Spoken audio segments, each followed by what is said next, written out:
From the trenches of motorsports and Gearhead Central, this is RealTuners Radio, your all-motor, boosted, and nitrous-fed hour of power.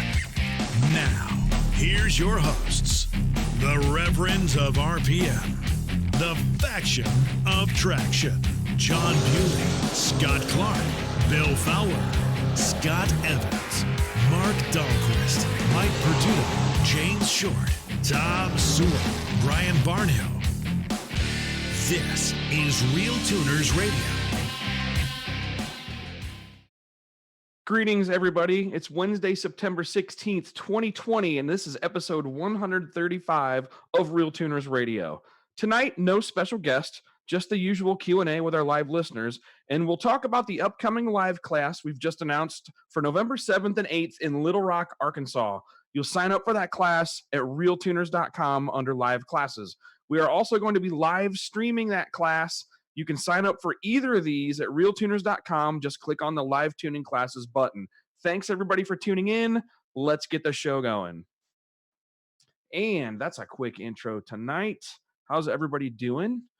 All right. Looks like everything's working. Man, we have so much going on. We don't have a guest tonight because we need to cool off after we've had two really smart guests in a row, and a lot of people are still downloading and listening to us and watching those episodes. The Darren Morgan episode and the Chris Bell episode, you pretty much a 1-2 punch. So we figured tonight we would just kind of chill out and hang out with the listeners, talk to you guys, and there's a couple of other things. We're super, super busy right now. Literally just this morning, RealTuners, my group, my team, we've been asked to develop custom one-off controllers, digital controls for a gas turbine engine that runs in a car at Bonneville called the Turbinator 2. You can look it up. I'll pull up a picture here during the show, but it's an all-wheel drive streamliner that uses a gas turbine, not a reciprocating piston engine, but a gas turbine engine out of a Chinook helicopter. And it's turned up a little bit, so it makes just north of about 5,000 horsepower. So anyway, we've been asked to work on that, and we'll talk about the team we're going to assemble to figure out how to do the digital controls on that versus the hydromechanical 1960s era stuff they have. What else? We have a class coming up November 7th and 8th, Saturday and Sunday. It's going to be at Arkansas Performance Exhaust. That's in Sherwood, which is on the northwest side there of Little Rock. But anyway, we're also going to live stream that class. So it's $550 to attend the class in person, and you only have to give us $100 to reserve a seat. Or you can live stream that class for $300, which is the same price as we did the last. The last live stream class was awesome, got really good reviews, and we're tweaking that program significantly to make it even better, more interactive for this next one. But how it works, we're going to give you access to a private Facebook group with the 10 or 15 other or 20 other people that sign up for it. However many do. You can watch the live stream videos. You can rewind and replay them. You can ask questions live or after the fact. It's moderated. Evans and Mr. Fowler and Evans moderated it last time. So we'll have something like that again this time, but more interactive presentation. Should be pretty cool. So anyway, check those out at RealTuners.com under live tuning classes. There's a button, live tuning classes, on the menu. That is about it. Did I need to unmute? Nope, everybody else is unmuted. Okay. Greetings, fellas. Thanks for joining us. Good evening, sir. Evening. Nice. Perduto, that sounds nice, man. I can't get over the improvement you have made. Good. That makes me happy. Good job. Us audio snobs are proud of you tonight. Yeah, and super simple improvement too. It is. Yeah, he did the right thing. Like, that's the cheapest way to make the most major improvement you possibly could. I would say it's running at about 70% or 65%. You know, if 100% was perfect. But my room is about a 70, I think. It's not great. But I have the benefit of one of these mics that don't pick up the room noise as much. Except when you hit it with your hand like a dipshit. Barnhill, how's the little baby doing? Not bad. A little bit of lack of sleep. More for my wife than me, but not fun. Right. So, right. Yeah. So are you doing the 50-50, like getting up in the middle of the night, or is As it, much as we can. So like I can't feed. We're trying not to bottle feed her yet as much as possible unless we have. Damn to, it! Sorry, so, honey, but I don't yeah. have the equipment. So usually it's she'll wake me up. She needs me to watch her. And then once she's done, I take her and try to get her to go back down. So I've been in the shop. Today's the first day I didn't go into the shop. I've been doing it all day, but usually going in the afternoon and then working from home. Built a new wiring bench at home so I can take apart holly harnesses and have my hand break out in hives. I saw that picture. Garbage electrical tape they use. He had a funny picture of a holly harness that was labeled wrong, and I mean, at least it was obviously labeled wrong, but it had the what was it, the one of the temp sensors. Yeah, oil pressure and oil? cam. Yeah, they were pinned right, thankfully, but yeah. It happens. They get mislabeled. What really sucks is if they mislabel the coil harness, and it happens. I mean, it happens to everybody.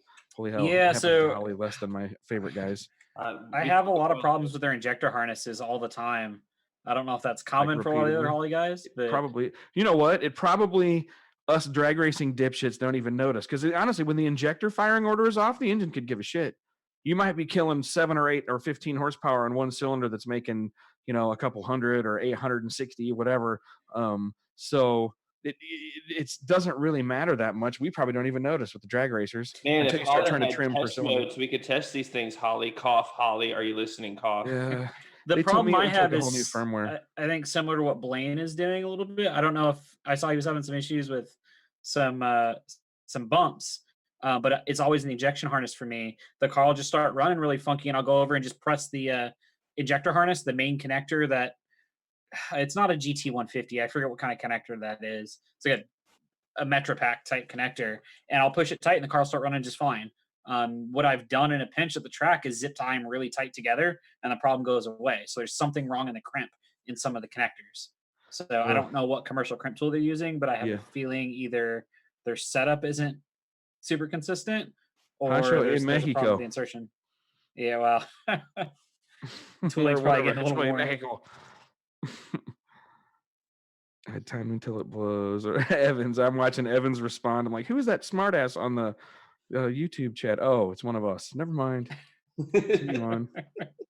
Almost clicked ban that asshole. Oh, wait. It's Evans being a smartass. There's a lot of people listening. Sorry if we're not very entertaining right off the bat for all these people that have tuned in. But did everybody listen to the damn? There's some funny things on the Facebook chat. Okay. Did anyone else listen to the Darren Morgan and or Chris Bell episodes, and what did you think? That's kind of what I want to ask people. Local people that I didn't even know listen to this, local drag racers, have said the Chris Bell podcast. Like, dude, I've had people come to me like, yo, that was the best podcast ever. I'm like, yo, you listen? 6 different people told me it was the best, and probably 20 people told me it was like, top 3, top 5. Yep.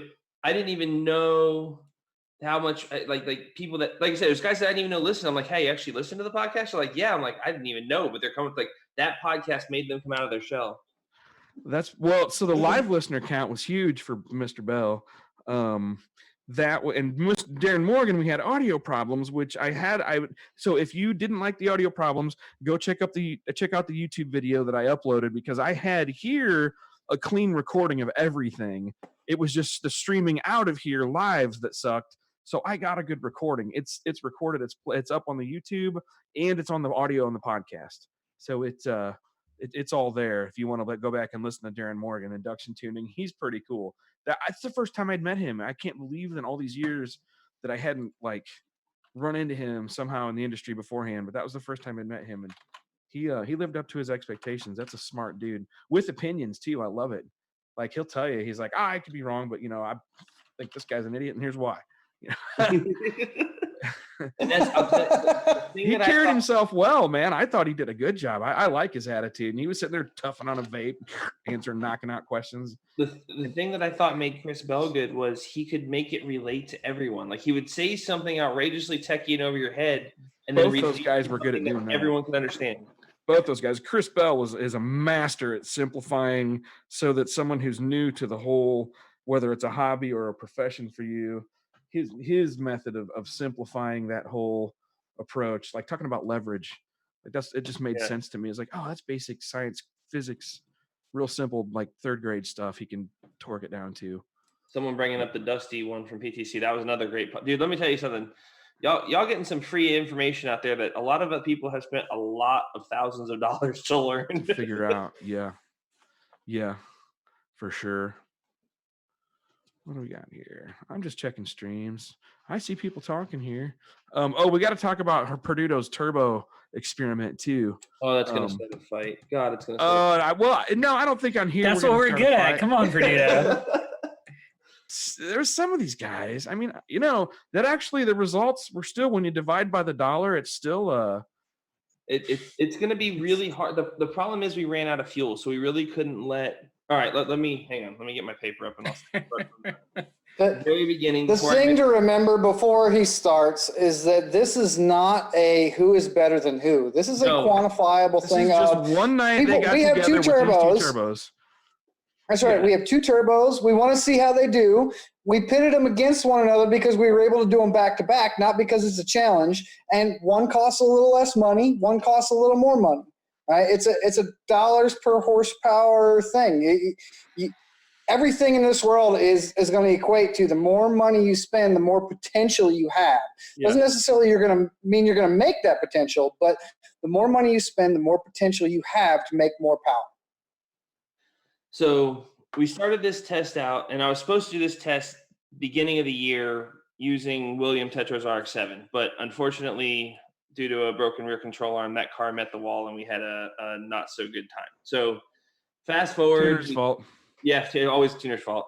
I tuned to the lower control arm right out of that car. I tuned the fucking hard left into one of mine by accident. So we'll cut brass tacks. So we put the VS 92-110 onto a Ford 6-liter, 243 heads, and people all over the internet were reporting that this turbo was having a wall. Like it'd make 1,150 horse, it'd hit the wall. And I had tuned 3 or 4 remotely and had the same thing, but I hadn't had one in person in my hand to touch. And they all hit the wall? All your remote tunes hit the wall? Yeah. If you're tired of hitting the wall with your remote tuner, you need to call RealTuners.com. So we learned how to make our tunes go straight. We tried to what's called basically mimic what you do at the track. So and get to see where that wall started coming on the turbo. Why did it run out of horsepower? The thing about the VS Charger, it made a lot of horsepower down low. So at 15 pounds of dome, it made 14 PSI, and it made 722 horsepower, which for a low horsepower pull, I thought that was good. 25 pounds of dome, we made 20 PSI, and it made 1,010 horsepower. 35 PSI or 35 pounds of dome, we only found 10 pounds of dome more. We only found 6 more pounds of boost, and we only found right at 100 horsepower with 6 pounds of boost. So something in the turbo is running out. I'm not going to get into what it is because if I say one thing, someone gets mad. If I say that other thing, someone else gets mad. So whatever it is, something in the turbo starts running out of air. So the guys from VS asked us to swap to the 158 back half. So I swapped to the 158 back half, made the exact same pull, same 35 pounds of dome. We found 0.1 PSI, but we lost 50 horsepower. So I can't tell you why Jose says that is. It's an engineering thing. I can tell you that FI says it's because we didn't have enough motor. The turbo needs more motor. Whatever the case may be, that's where the turbo tapped out for us. We ran out of time that night, so we left everything alone, went home, came back another day. I loaded the car back up, same tune, same everything, made the exact same pull, and the dyno laid over itself within 6 horsepower. I said that was good enough. We're close enough. So put the FI charger on the car, the 91-104, on. It's hard to line up dome pressure and boost. So the VS charger on 14 PSI made 722. The FI charger on 12 PSI made 802. So we found 80 horsepower at less boost. The FI charger on 25 pounds of dome only wanted to make 17.5 PSI, but it made. Were you logging temperatures? Were you locking in the air temperatures? We were, and the VS ran away at anything above about 21, 22 PSI. The VS IAT, it got into my table to pull temperature post intercooler. Like it got pissed when you started going above. So how hot is that? After intercooler, 165, 170 degrees. Oh, okay. That's getting there. Yeah. That's not horrible. I was gonna say those GM sensors are really only good to 256. Yeah, no, and this was never. Look, and we had 16 degrees of timing in the car at like 20 pounds. We were safe everywhere. It wasn't a test of can I make peak horsepower. It was let's see where the turbos stop. Okay. I would still like to see timing adjustments. Maybe not so much in yours, but some of these other ones where guys like, I changed an intake on my YouTube channel dyno test. What happens to me? And and it's like, well, you didn't do the intake. If you switch to like a Victor style intake on an LS with a carburetor, like you said, they want like 4 or 5 more degrees of timing. Yes. So that's just how it works. So you want to check that out because the guy who buys one isn't going to just leave it locked at some timing number. He's going to turn it up till it makes the right power. Your situation, I think I understand it though. I think I understand where you're coming from. Yeah, so what was weird was I couldn't figure out why with 10 pounds of dome, we only found 5 pounds of boost. So I was like, all right, lay the test over itself. We added another 10 pounds, went 35 PSI. And the turbo screamed up 33, 34 pounds of boost real fast. And Dennis had to lift in the car because it ran out of fuel, went lean. It made over right at 1,100 horse. But it did it like 6,200 RPMs. Like she was on her way somewhere way north that we didn't have the fuel to go. What was funny was dropping back and starting to look at data, we were making the power so much sooner. And every run was started at 2,500 RPMs. Every run was done with coolant temp between 180 and 185 degrees. We were trying to be as consistent as we could be on a chassis dyno and outdoors in the swamp of Florida. I think it was like 2.5 seconds in the run, we were up 400 horsepower with the FI over the VS. That's how much faster that turbo was coming online. What more so is I ended up backing the turbo down, backing dome pressure down, and making a pull right at like 21 pounds of boost. And we basically tied the VS number at, I want to say it was 1,115 or 1,120 horse. He stopped the run a touch shy, but we were going there. But basically the FI charger at 5 pounds of less boost was up 100 horsepower through the entire RPM sweep until he had to let out of the throttle. Were you able to run any back-to-back no change pulls to see if those type of things were repeated? Yes. Sometimes I wonder about the results. Was it how the dyno loaded the car? Was the car swallowing a plug of hot air? No. So so we had enough issues with running out of fuel and having to like chop throttle at mid pass and fix this or this light that fell off the left front of the dyno. So we had to stop pull. So I have 2 or 3 times where we made the same pull over and over again. And every time I'll give that dyno jet that thing's repeatable as I'll get at. Like I said, even a week later, I find that too with the inertia dynos that sometimes I bitch about them because they won't load, but man, a lot of times they repeat. Yeah, and that's nice. A week later, tune for tune, we were within 6 horsepower. So I mean, it's the dyno just repeated over and over. Like I told everyone in the test, I'm not declaring a winner. Will the FI charger go 1,300 horsepower? Yes. Will the VS? No. The VS was $1,599 as tested. The FI is $2,299. What's that $700 worth to you? That's your decision. It's your car. It's your money. I'm not going to tell you what. Well, I'll tell you what I would buy, but I'm not going to tell you what to buy. Let's put it that way. But yeah, I mean, that's interesting. And I wasn't prepared. I have all this written down. I could have done a better job, but it's no problem. All written notes in my phone.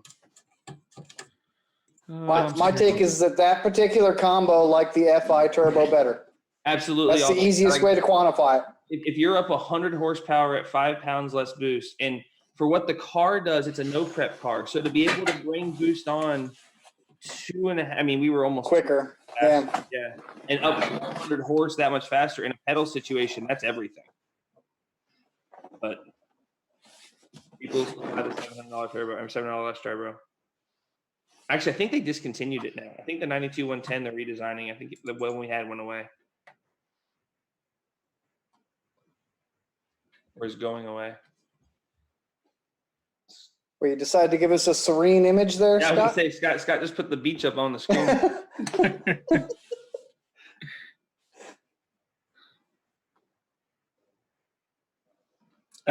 Clark, you muted. You're muted, Scott. He's in there talking away still. Yeah.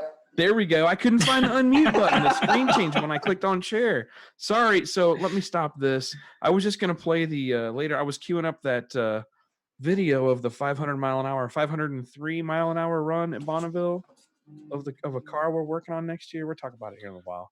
Carry on. So people are so there's some comments about this, Mike.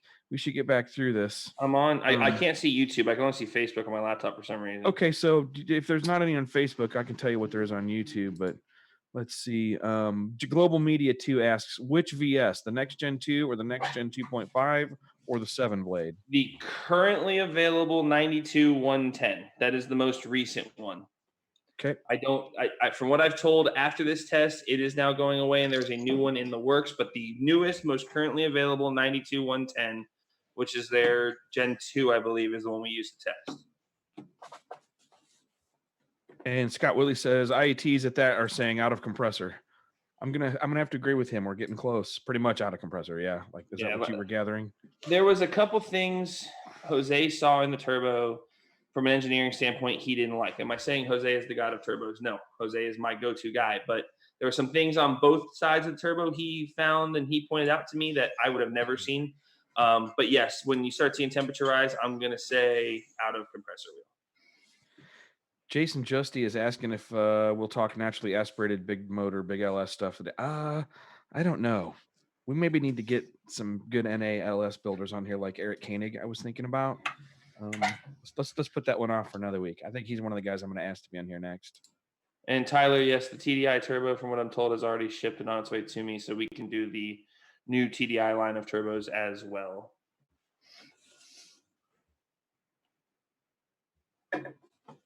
What else we got here?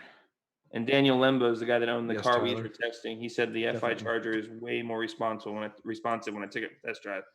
Let's put it this way: the owner of the car, and this is a true budget built car, refuses to take the FI Charger. And I'm not bitching at you, Daniel. Don't take it that way. He refuses to take the FI Charger off the car after putting this it up. pain in the ass customer. I mean, no, he might be listening. No, I'm keeping this one. We'll sell the VS. I'm keeping the one that's on it. It's staying. Like, that's awesome.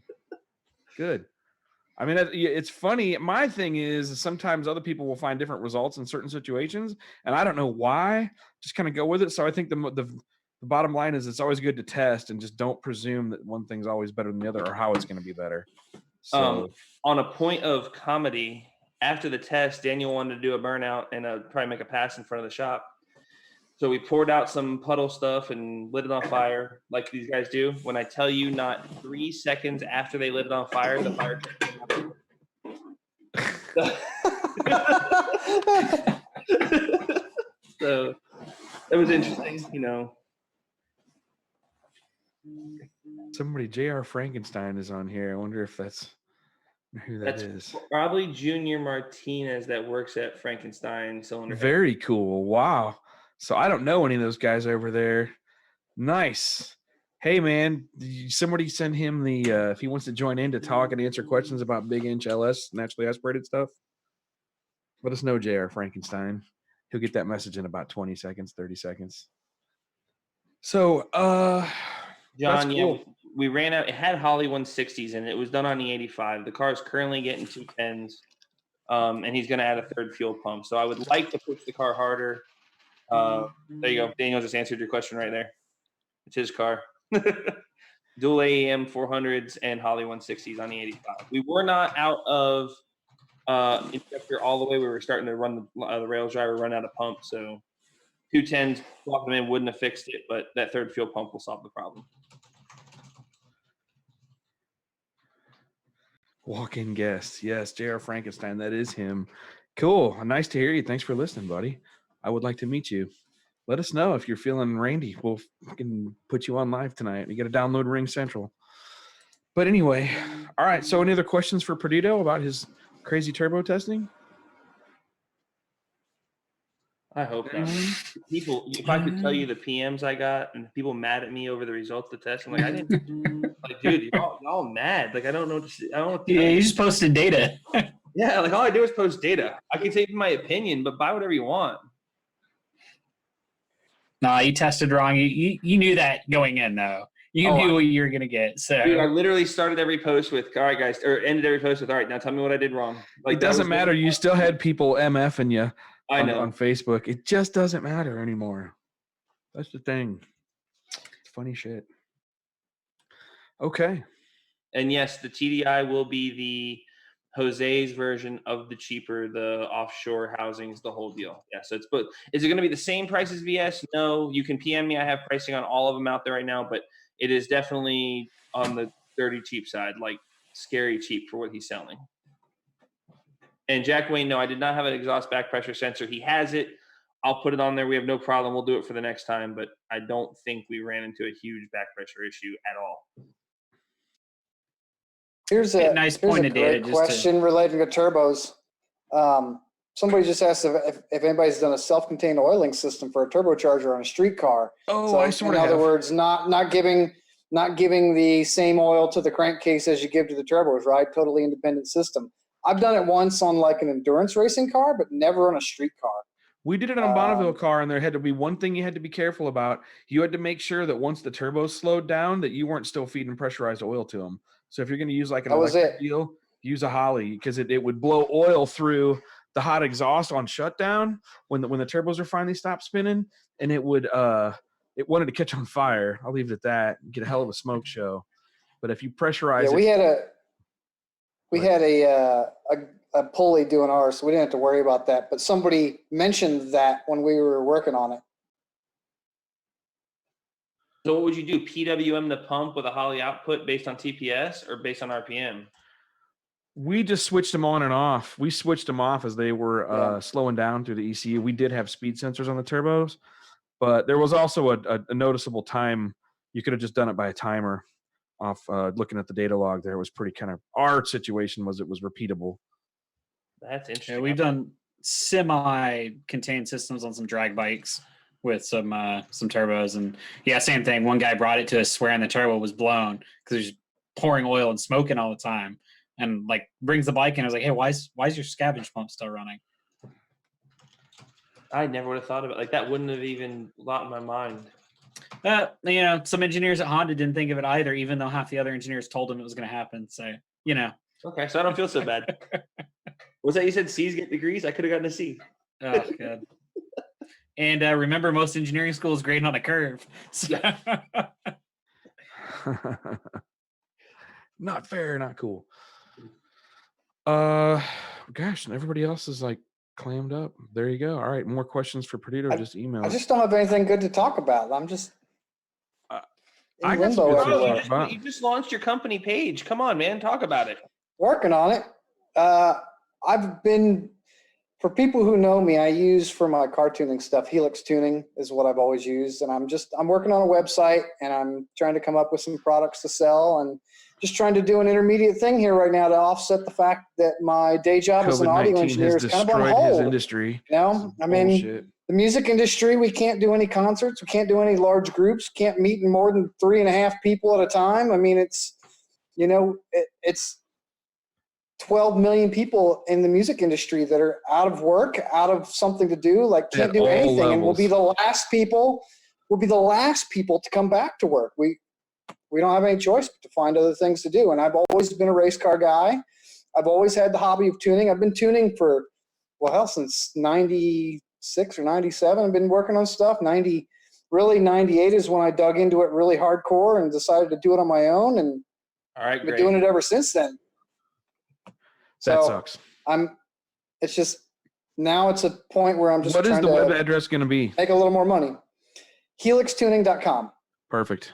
So, and hopefully I'll sell some injectors, and I'm planning on making some like fuse relay boxes and sell some tuning. Yep. They're saying, make sure you share that address on the RealTuners fan page, podcast fan page. Yeah, will do when I'm all done. I literally just kind of got the web space set up the other day, and I'm pecking through everything and trying to get it set up to look halfway decent. So I got somebody interested on making me a logo design already, and I'm trying to make that happen.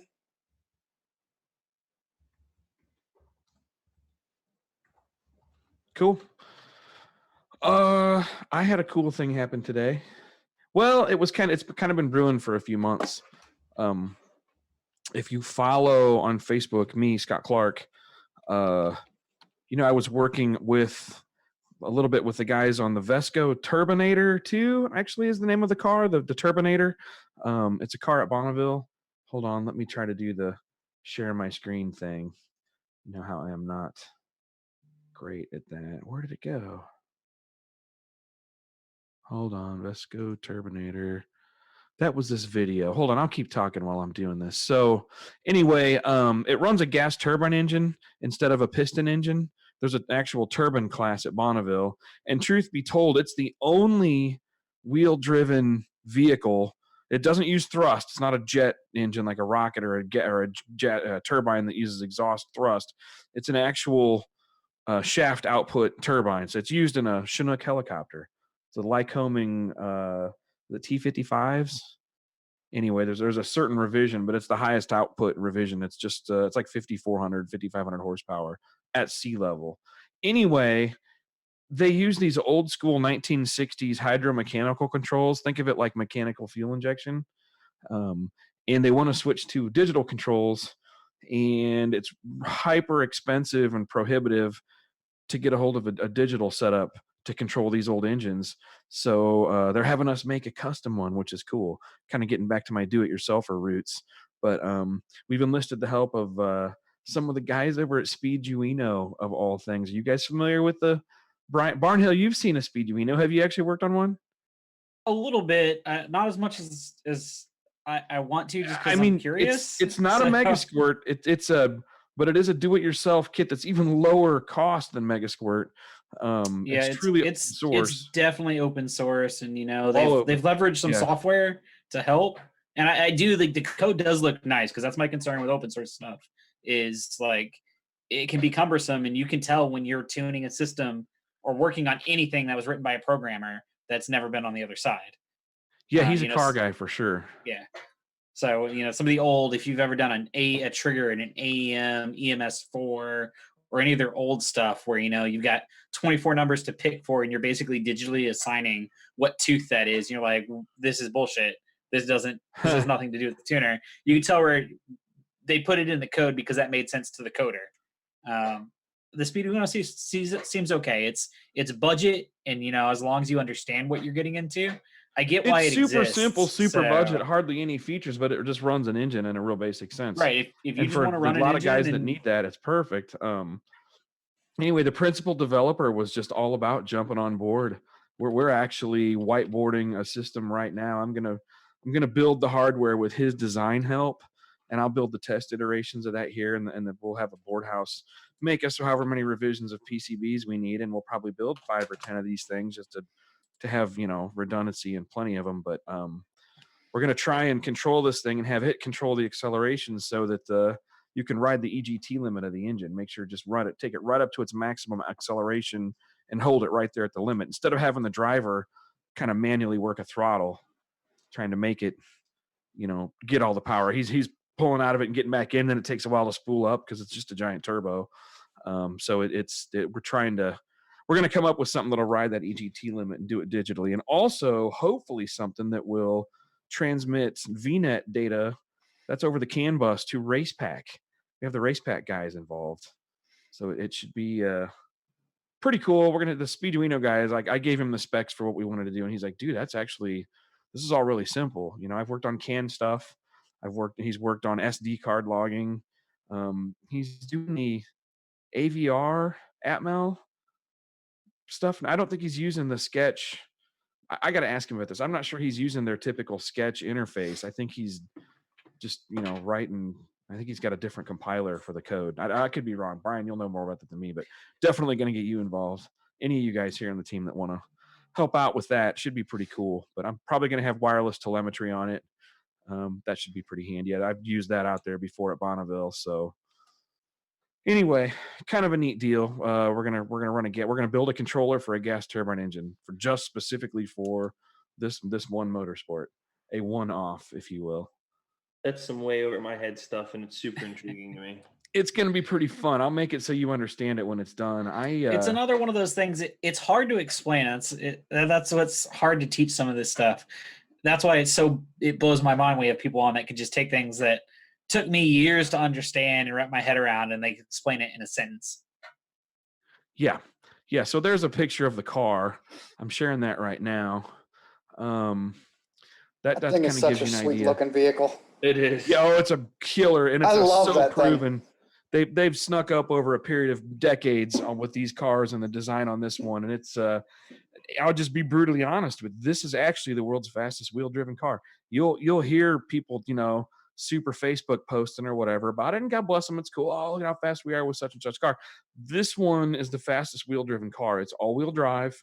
It's a four-wheel drive streamliner with a gas turbine that at altitude, on a lucky day at the altitude they're running, will make 3,400 to 3,600 horsepower. Okay, it makes 5,400 at sea level, but these things are very adversely affected by altitude changes. It's not a linear loss of power with a loss of oxygen.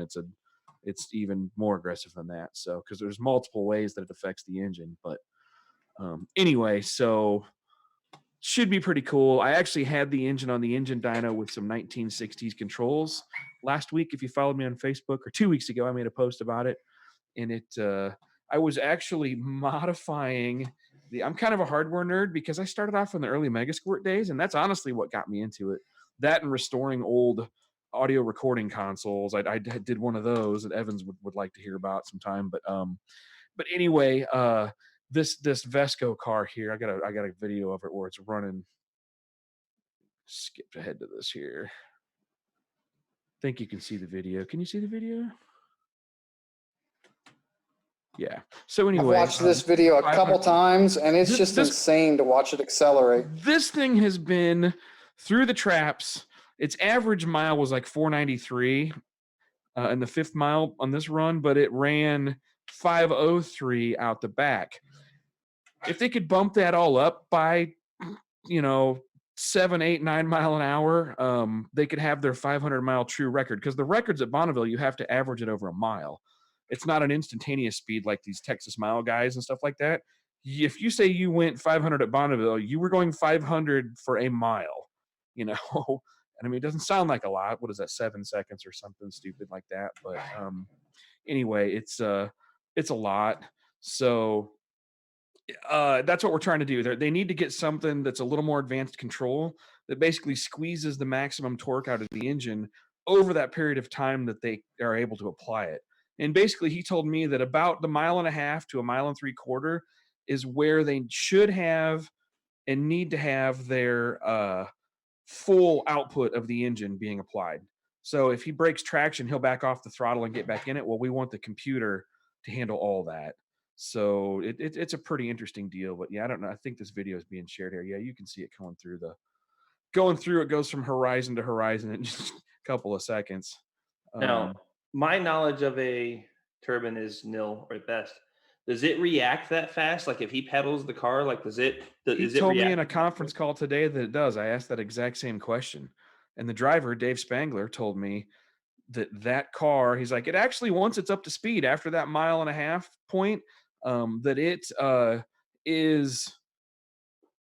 he lets off and gets back in, and it applies power pretty quick because all the turbines are spinning already. The compressor's there's 187 pounds of mass in the compressor turbine, and there's and how it works is there's two stages to this thing. The first stage is called the gas producer, and it's your typical jet engine turbine, single compressor blades, and it's got blades, compressor stages, but it's one common crankshaft, if you will. And then its exhaust blows on another fan that they call the power turbine. Okay, that takes the exhaust and turns that into a spinning output shaft that you hook up to a gearbox in a helicopter to spin a rotor, or in our case, it hooks up to a 1-to-2 reduction box. So it takes the 18,000 maximum RPM from that shaft and breaks it down to about 9,000, 8,500 to 9,000 RPM, which is perfect for it's literally, this car has no transmission, whatsoever, no gears. It's just a 1-to-1 drive. As RPM comes up, she's accelerating. Yeah, exactly. But so what happens is the gas producer turbine whips up to high power really quick, and it's just blowing hot air on the power turbine. And The power turbine is like a torque converter, an air torque converter, hot air. And it sits there when the car's not moving and he's on the brakes when they're at the starting line, the power turbine's not turning. So you let off the brakes and the power turbine starts turning. Then you roll into the throttle and it starts blowing more exhaust over the power turbine. So again, like an air torque converter, it's pretty badass how these things work. And how they're controlled is, I don't want to sit here and say they're super simple. The digital stuff we're adding to kind of make use of their maximum power. For example, when you add fuel to these things, if you add it too fast, you can over temp them or flame them out. You can do all kinds of damage. So you have a certain rate, you can accelerate it. And old school systems had a fixed rate. If the driver went wide open throttle, it literally would slowly bring on the fuel to do it safely. And it might take 10 or 15 or 20 seconds to go from whatever power you were at to maximum power. Well, if you do it with there's a couple of different models you can use, but if you do it in software, basically on an electronic controller, there's a way you can make it accelerate to its maximum performance and automatically compensate for the conditions that affect that performance, if you will, if that made sense. I'm getting way too into it. I'll post more about this as time goes on, though. It's going to be a pretty kick-ass project, because to be a part of the guys that get to make and calibrate the controller for what is potentially, these are the guys who are poised to do the first 500 mile per hour average at Bonneville, and thus record, and back it up.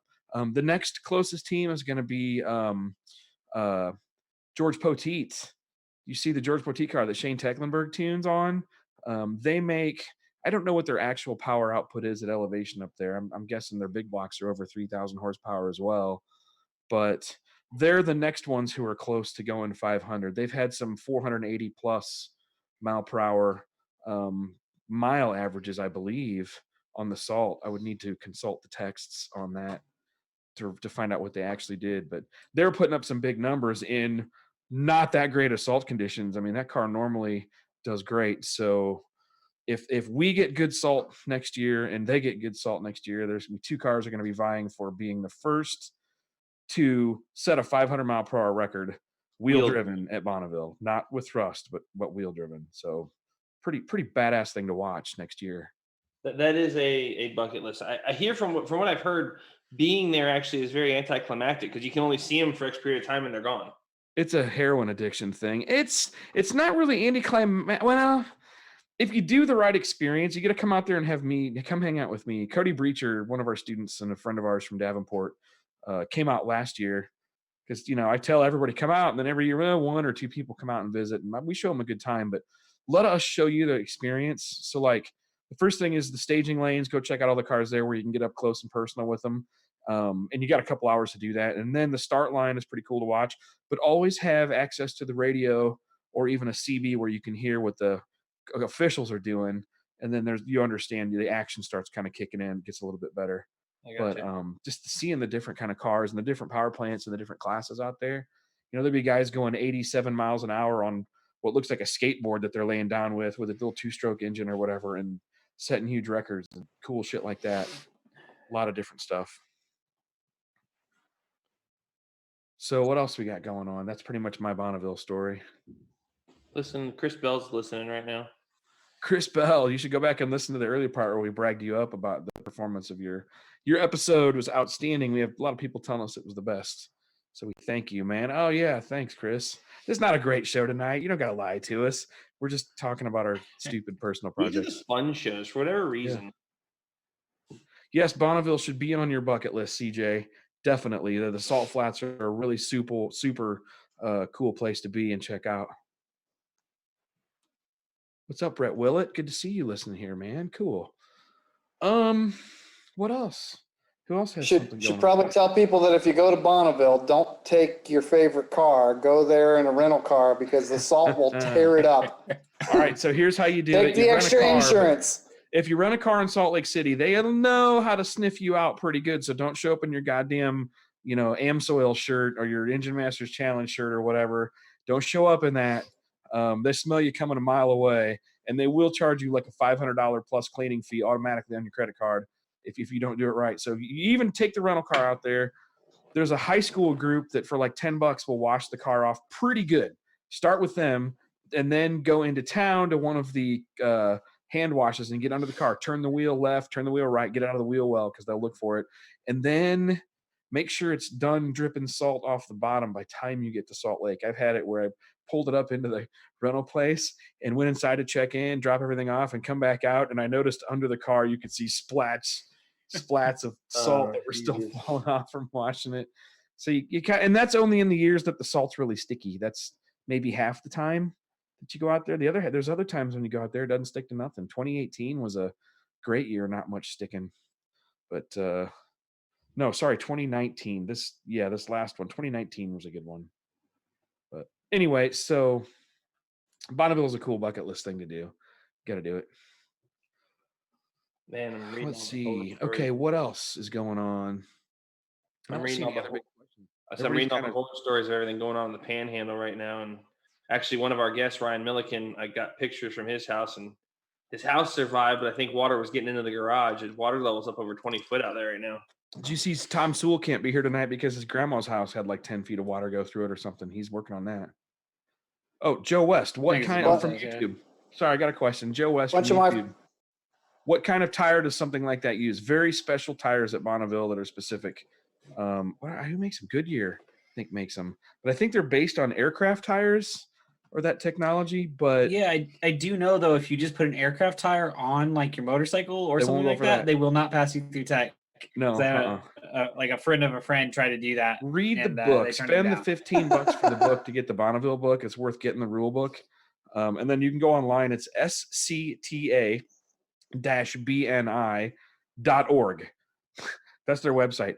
That stands for Southern California Timing Association Bonneville Nationals Incorporated. That's their website, SCTA-BNI.org. And that's got the schedule and also the records, like what classes there are. It explains the classes. God, there's tons and hundreds of classes.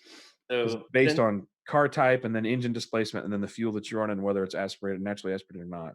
Since Turbo Conversation didn't start the fight, I think old Pro Stock Mr. John Ryan wants us to start a fight. I just saw that. Hub Dyno.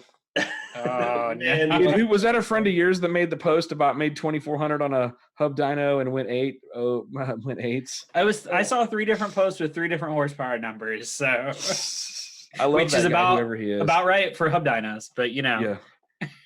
We need to do another like Real Men of Genius commercial, but you, Mr. Free Rev Dyno guy. So here's my thing, and I'm not going to put anyone on blast because it's not the dyno that we put on blast last time, but when one of the guys that's very popular in the Hub Dyno scene posts videos, and he has to make a video explaining why it's possible his Hub Dyno put out more horsepower than the engine dyno, that should tell you something.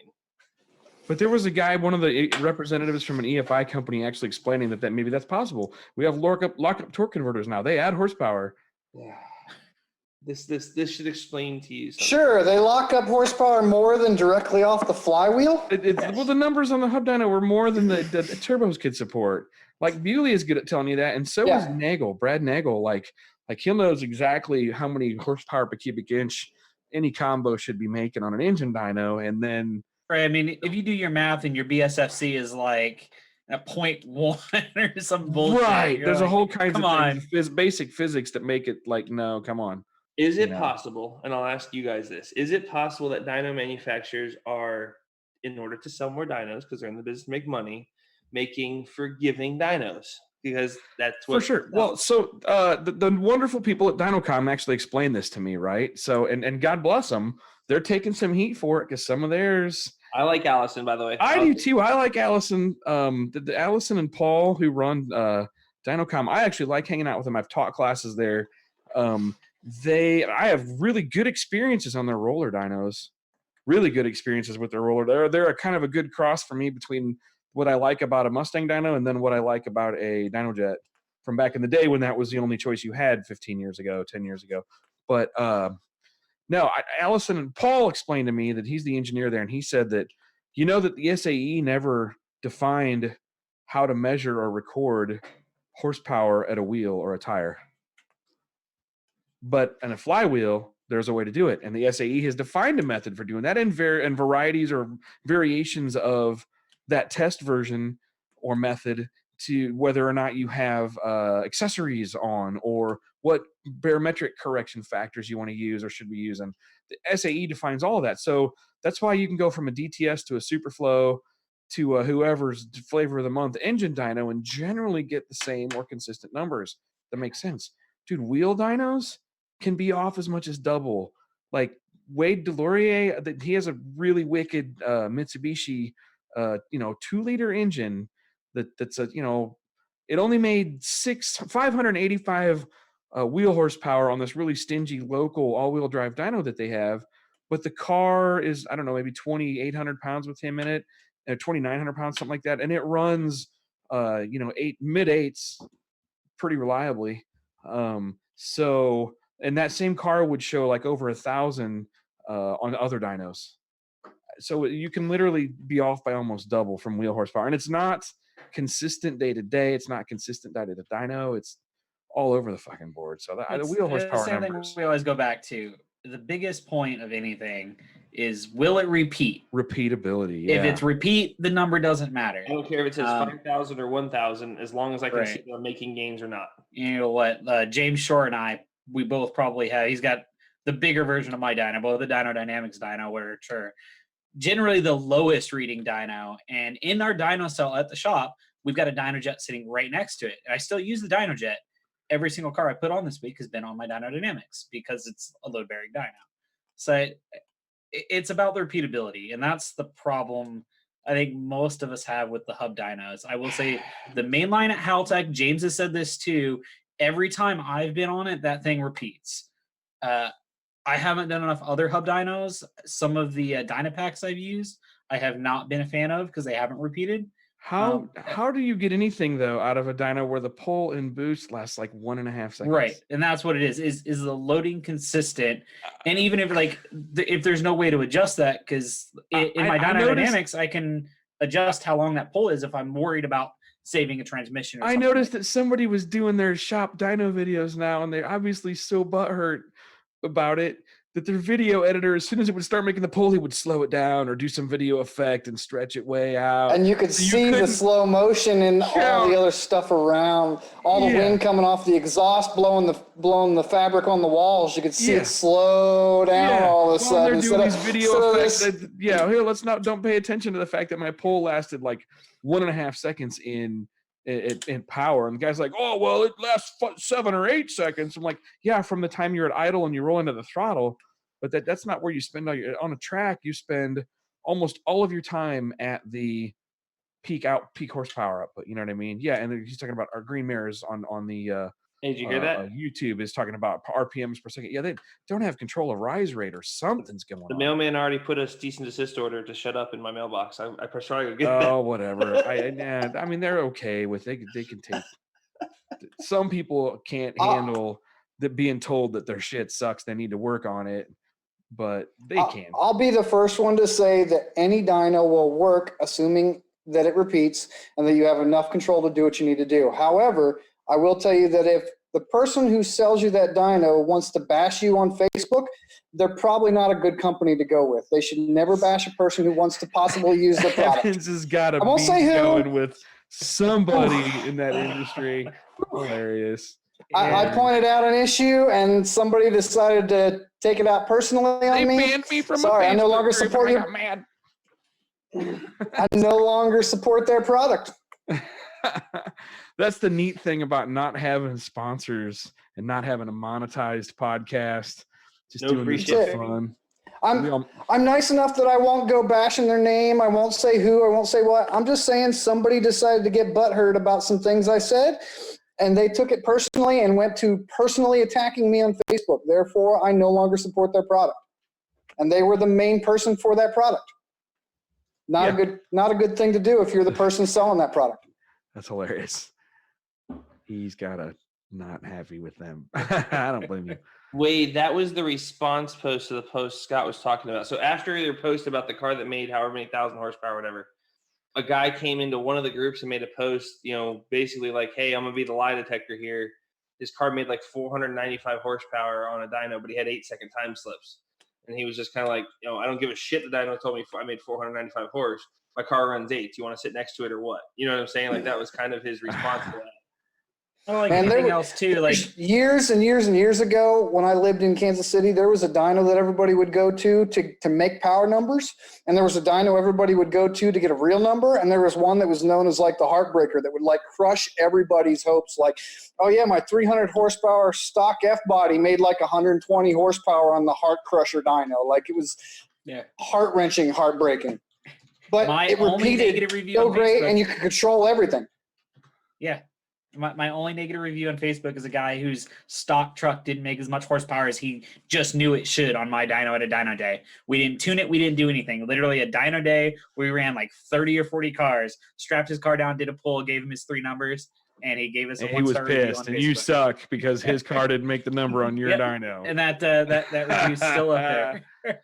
Whatever. That happens all the time, man. That's what sucks. I think I was getting a crappy review the other day for some remote tuning for a guy who I spent like 11 hours on trying to get his shit to run, and he always had a cylinder not firing and cylinders not doing this, and he would make all these big changes, but I think he wasn't diagnosing very well. And it's like, dude, we haven't been able to tune this thing yet. No, you know, my tune was never right, blah, blah, blah. Well, the car was never ready to be tuned. And I'm normally not a shamer where guys are like, bring your car in ready to tune. Nobody really knows that their car's ready to tune. God, I'll spend hours or days with you helping you figure out, dude, you need to change your plugs, or you need to figure out why this cylinder is not firing, or you got a couple not firing, you got a vacuum leak. But guys who can't diagnose that and really won't, those are the ones who shouldn't be getting remote tuners. Yeah, like that's always my hesitation to take on some remote tuners. But while Jared Tucker made a good point, because I was going to say this a second ago. Bad part is these companies will sell dynos to anyone.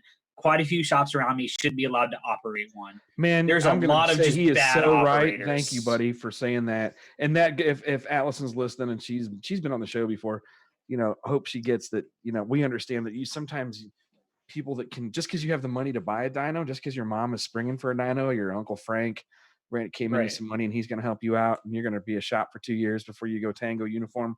You know, doesn't mean that you should be tuning or have a dyno. And I hate to be the snob about it, but man, that's the truth. It is, unfortunately. Yeah. I mean, I can go put, you know, that all my cars have, you know, triple the drive tune inertia they have in my dyno, and make all kinds of jacked up numbers. Remember, I did that on a bike once. I forgot, and I clicked the wrong scale, and I'm like, oh, this 600cc bike makes 100. No, that's not right. Not factual. I'm not even. And the guy's like, "How to do, man? How to do?" Like, too good. Sorry. Mr. Rick has tuned in for the evening. How close are calculators like Wallace Racing, Jay Blanchard? They're really close. We should have a show. It's again as long as your assumptions and your inputs are right. Yeah. If nothing else, you can use it to find the curve of your torque band, so you know you can do some basic math and figure out where to shift. If nothing else, you can use it for that reason alone. Even if your number is high, you can still look at it and go, oh, it peaks at 4,400 RPM and it curves off by this, and my horsepower peaks at 6,500 RPM, and this gives me an idea of where I can start shifting the thing at. If nothing else, it is always a tool in your toolbox to improve your racing time. For sure. You can use them right. They're great to have. All of them have their ups and downs. But if you have good experience and you know roughly what your BSFC is, and you can kind of back that up with some data too, you can get really close with a basic straight up VE-based BSFC calculation. You know, when I've done it on, you know, turbo LS engines, and especially with a Garrett, like a small family Garrett turbochargers that I've done a lot on, we can usually be within about 5 to 10% of what it'll wind up making, as long as we've got the boost and everything and the fuel to support what we're doing. So it'll at least let you know if someone's bullshitting. oh yeah, the basic numbers are there. Like Brad knows, especially when they're talking engine dyno numbers, that that guy's full of shit. That guy turned something way up, but it's not even physically possible to do what they said. There's a limitation. Well, okay, hang on. I had a local tuner say C16 raised the intake air temp and hurt the engine and it lost compression. I can't even read that. Like, I can't. I just replied, it's not even remotely close to right at all. I try to be a forgiving guy, at least on here. On the internet, I can be a little more abrasive, but I try to be pretty forgiving. But wow, Jared Tucker, someone said that to you, huh? Yikes. So fuel raised intake air temp. That's impressive. Like Maybe he was speeding at super hot C16 or something. I mean, I guess it could raise exhaust temp maybe. Okay, fine. I'll give you that because they did an advanced timing and flame out in the hole. Okay, fine. Exhaust temp. But this dude says intake temp. I know. Yeah. Not really a thing there. Let's see. Evans, after watching Evan's video on Holly Flex Fuel, is there any reason I couldn't scale it backwards so it pulls fuel instead of adds if I dump in pump? The short answer is yes, you can change it to make it so it pulls fuel instead, but it's not just a sliding scale. So you have to recalculate the value for it. It's a multiplier, which means that it's based on a fuel ratio that you start at and changing that fuel ratio with a given percentage to get to the new one, right? Simple math, 10 to 20, right? 200% change, that kind of thing. It's the physical molecules of fuel that you're adding in to change the air-fuel ratio, because air-fuel ratio is an actual ratio of 1-to-1, 2-to-1, 3-to-1, 7-to-1. So it's not just a sliding scale. It can be done. You just have to redo the math and make it so that your values are, the way I explain it is to look at the GM version of their PE tables, which uses an EQ ratio, because that EQ ratio is a direct multiplier number that equates to an exact amount of changing the total volume of fuel, 14.7 to 13.0. The EQ ratio is a 1.13 because that's the number it takes to get down to it. So you can do the same thing. It just means you got to redo the math.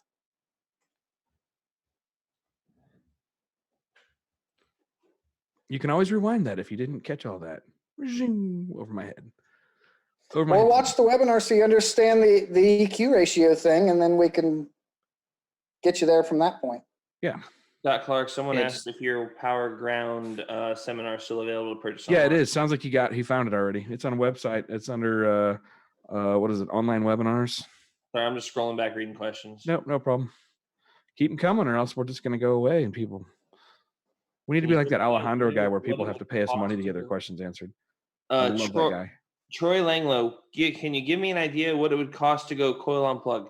You're going to have to give me a lot more information. What do you? I can tell you all about Troy's car. Okay, what is it?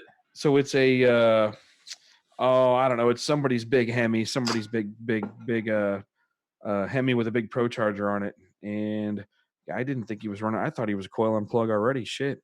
But it takes a crank and cam sensor, and he's got an MSD flying magnet already on it. I think he's got something with a cam sensor. So if you've got enough already that you just need to buy the coil packs and then wire it up to the Holly. But I thought Troy's car already had coil packs. I could be mistaken. Oh, here we go. Here's another one. Mr. Clark, quick question. Using Holly Terminator X, do you have any tricks, advice to have a snappy throttle response? Have me tune it. Sorry, smart ass. I know. No, I usually get rid of map-based enrichment. First off, make sure you're using the laptop. I get rid of map-based enrichment, and I'll use only throttle-based enrichment. And you turn down the TPS ROC minimum to like 4, 5, 6, or 7 instead of what it probably came at. But yeah, then you can just sit there and you start off with that table zeroed out, and then start slowly bringing up the ramps. And as you whack the throttle while you're adjusting that, you'll feel it getting cleaner and cleaner and cleaner. And as soon as it gets just about right, then you stop raising it. Troy said, I talk about that in my classes. Check out RealTuners.com. There's online class coming up November 7th and 8th. Troy said KB there's a switch to tooth sensor. KB. What did he say? KB, is he on Facebook or is he on Facebook? KB and switch to tooth sensor. Oh, it's KB Hemi.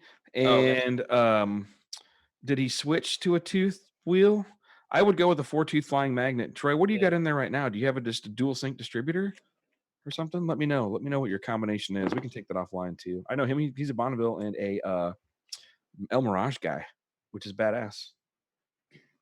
It's a good time to say, guys, that if you guys are out there and you have these Terminators, and I was bitching about them today to another group of people because the problem with the Terminator is everyone thinks auto-tune and learn is going to get the car perfect, and it's not. If you bought it thinking you're never going to visit a tuner or you're never going to learn how to tune, just stop thinking that. Scott offers an incredible service for $200? For me, Yeah. I do flat rates for 400, or I do it like an hour for 130. But in an hour, I can usually knock out any troubleshooting. So it's cheap money compared to running around, burning your shit up, complaining about it. Just spend the money, get it done right the first time, and any one of us will stand behind it afterwards. That's the big thing. That's Oh yeah, my flat rates, I'll stay with you as long as you own the combo. If you were to change engines or go from turbo to blower or something like that, I'd usually charge you like an hour, like $130 to redo the whole tune. But once you're an initial customer, and I make deals if you've come to classes. Which good time to plug the class once again. We have a class coming up. Actually, believe it or not, in this COVID times, sounds weird to say, in November 7th and 8th in Little Rock, Arkansas, at Arkansas Performance Exhaust, 2 full days of class, 9 a.m. to 5 p.m. Local barbecue caterer is doing the lunches. It's going to be super badass. If you know, is it Swiney's Backyard Barbecue? Is that the guy? One of their friends who cooks at the track for them locally, some of their gigs at the track. And he said, I've been told that this guy's barbecue is off the chain, but we're going to have him do lunch both days for us. And he's going to have a variety of stuff. But if you've been to our classes, you know we really like the food because I'm fat. I like to eat. But anyway, so let's see here. Yeah, that's pretty simple. Just go check out the the other thing, we're going to live stream that class. So we live streamed our July class in Florida, or I'm sorry, in Royce City at Daniel Raff Shop at Pro Tree Racing, and that went super good. We're going to up our game on that. Definitely, if you can't make the class, the live stream is the way to go. That's also at RealTuners.com. Go check out live tuning classes, and you can buy the live stream for $300 or attend in person for $550. $100 reserves your seat for the live class. And the live stream stays up after. So if you want to go back and watch and see it again or hear it again, or you think you missed something. Yeah, if you come to the class, I add you to that group anyway so that you can go back and watch the recordings of what you watched earlier. That answers the question of, I didn't retain it. So you can go back, and that's been wildly popular. And it also has Evans in there, which was kind of cool because he would take things I would talk about and he'd go into greater detail with them when people would ask, which is kind of neat. So I've had people tell me, oh man, I went back and watched the live streams and read the comments, and there's some things made a lot more sense. We also make all the files available in there, all the tune files we go through, build calibrations, share them, data logs that we record during the class, we'll share for everybody so you can pull it up on your log viewer real time. Works good. The last class is still up for purchase. If you want to catch the last one, it's $299, and it's also still up there on the wait. I think it still is. Yeah, it should still be up there, Jerry. If it's not, send me an email, scott@realtuners.com. I think it's still up there. November 7th, Mark Thompson, whatever the weekend after the election, I guess. November 7th and 8th. Is the world going to be on fire and I won't have my class or some bullshit? I mean, the world's going to be on fire either way, so. We're all going to die. I'm just putting up a link here now.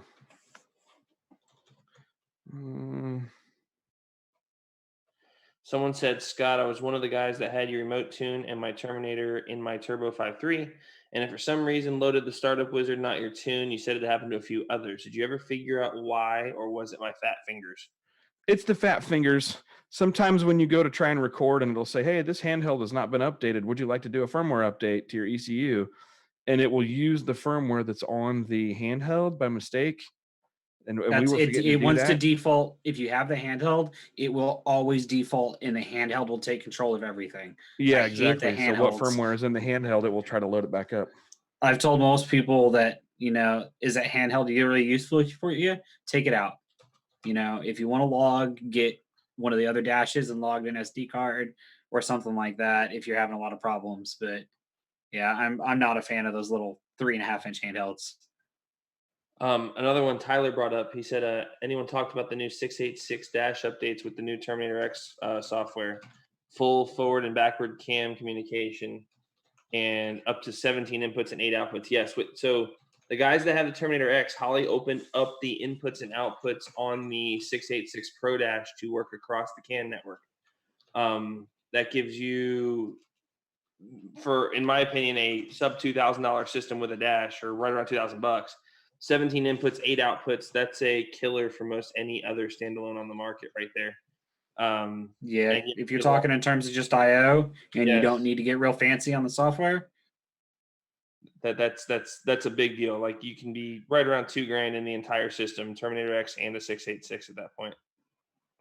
And your dealer's so happy because he makes $31. Yeah, I hate selling Terminator X. I mean, I'll make it all back Holly. troubleshooting their harness. Holly doesn't own us, so we can curse at them for that, and the fact that they've got engineers bragging about being super tuners on Facebook when I'm sitting there on the phone in my second hour of waiting on hold to ask a question on tech support. I literally, one of them, I almost said, "Hey man, maybe they had to take you out of engineering and put you on the goddamn phone." They got this thing going. Anybody called Holly tech support lately? Oh, this was they don't own us, and that's funny. And Bill's like, "I'm glad I'm not on here tonight," but I've seen Scott Clark about start fights over this one. Have you seen any adverse effect of the boost control dome pressure sensor being 3 to 4 feet away from the dome? No. And the one test we did, which was even more of an effect, would affect something, is using a map sensor hose. I think we had a map sensor hose 60 feet long at one point to go to the map sensor to the intake manifold, and we couldn't tell us a difference between that being no difference. We didn't have to change the tune. And it's because there's not airflow, there's just a pressure change, which happens the speed of sound very fast through that tube. I think if you have a big change in size, that you could see that's where I've seen where guys do adapters. If you get a huge plenum volume, you get a damper effect. But if it's the same size, it should be maybe if we're logging at max speed and you're talking about, I can't think of any engine that can react that fast. Maybe, but I've seen it when you do an adapter. Yeah, Brian, that's a good point. A lot of those T's and adapters for vacuum hose, they make those universal ones that has like all 3 sizes on the one piece. And if you shove your vacuum hose on the largest size, you're limiting the orifice in the middle. Be careful of those. Yeah, it kind of acts like a filter or a damper. The only other place I've seen that is a couple cars using some fuel pressure regulators with like a really small fitting or something like that. They'll do an adapter from the vac line to the fuel pressure regulator, and I'll actually see a lag in fuel pressure in injector pressure differential where if I were to put a sensor right on the other side of the regulator, it's a lag in what the regulator is seeing for map pressure for the same thing. But it's always because of an adapter or some bullshit on there. If you run a line and you've got and never a good adapter. If you've got good lines and you're not using those stupid universal adapters, I've never seen a problem with it. I mean, semi-truck brakes, are 35 feet long or whatever of hose distance between the pressure source and the solenoid, the valve. And I mean, they work just fine because it's not what you think. But there's YouTube videos of experts talking about this, and actually both of the ones I watched those videos and I was like, should I know a car this guy tuned? Because I can't think of one. Some couple of local cars. He's been doing this for at least 6 months. And then the other guy, I was like, well, I know he tried to build a car once a while ago and didn't go fast for class racing, and it was the turbo guy's fault. But why is he telling me about this? And his, he said, you want to get this close, and otherwise it'll mess with your PIDs and blah blah blah. It's like, not really, not always. I think some people run into an issue where they're not thinking about what type of hose they're using when they build their system going to the wastegate. If you use a kind of soft rubber flexible hose, that hose flexes with air pressure, so you get little deviations, and it makes a difference on the consistency. Maybe it does. I'm not sure if it does. I'd like to see some data on that. I don't know if we're working. I've seen where we switched to an AN line that was a steel reinforced line or a PTFE line or something that had an actual hard core to it that kept it from flexing, and some of the problems in consistency went away with no other changes other than the physical line. And I'm talking kind of long runs for what people would do, like sensors located 10 feet away from the wastegate, and it's a kind of a soft rubber hose. If you've got a solid hose that doesn't flex too much, it's not really an issue. But we did see some differences in consistency over 10 feet with a soft rubber hose versus an AN line. I get what you're probably gonna have a difference even from a nice silicone performance hose, whatever, the stuff you can get from Vibrant or whatever. I mean, how do you see that? How do you know what difference you're getting? You got to do like a side-by-side test. Right. I'd be like, it's definitely more flexible. I don't know what I what just is wonder the how it actually. quantifiable Like, difference. I could tell. Like if I could try 2 different hoses and a tuner could tell me I know which hose you're using on the map based on how this engine is tuning. So our I test can't believe was that we were making passes, and it was consistent from pass to pass to pass with each hose consistent within itself, right? Repeated fairly similar, almost exact results of how quick the turbo came up, applying boost immediately, how the PID grabbed it as it came up and came to the amount we were commanding over a course of 5 different passes, and then turn back around, change the line, make another 5 passes, and it reacted differently than it did the first 5 passes. That was our qualifier that it made a difference. And it reacted consistent among those 5 passes with the same hose.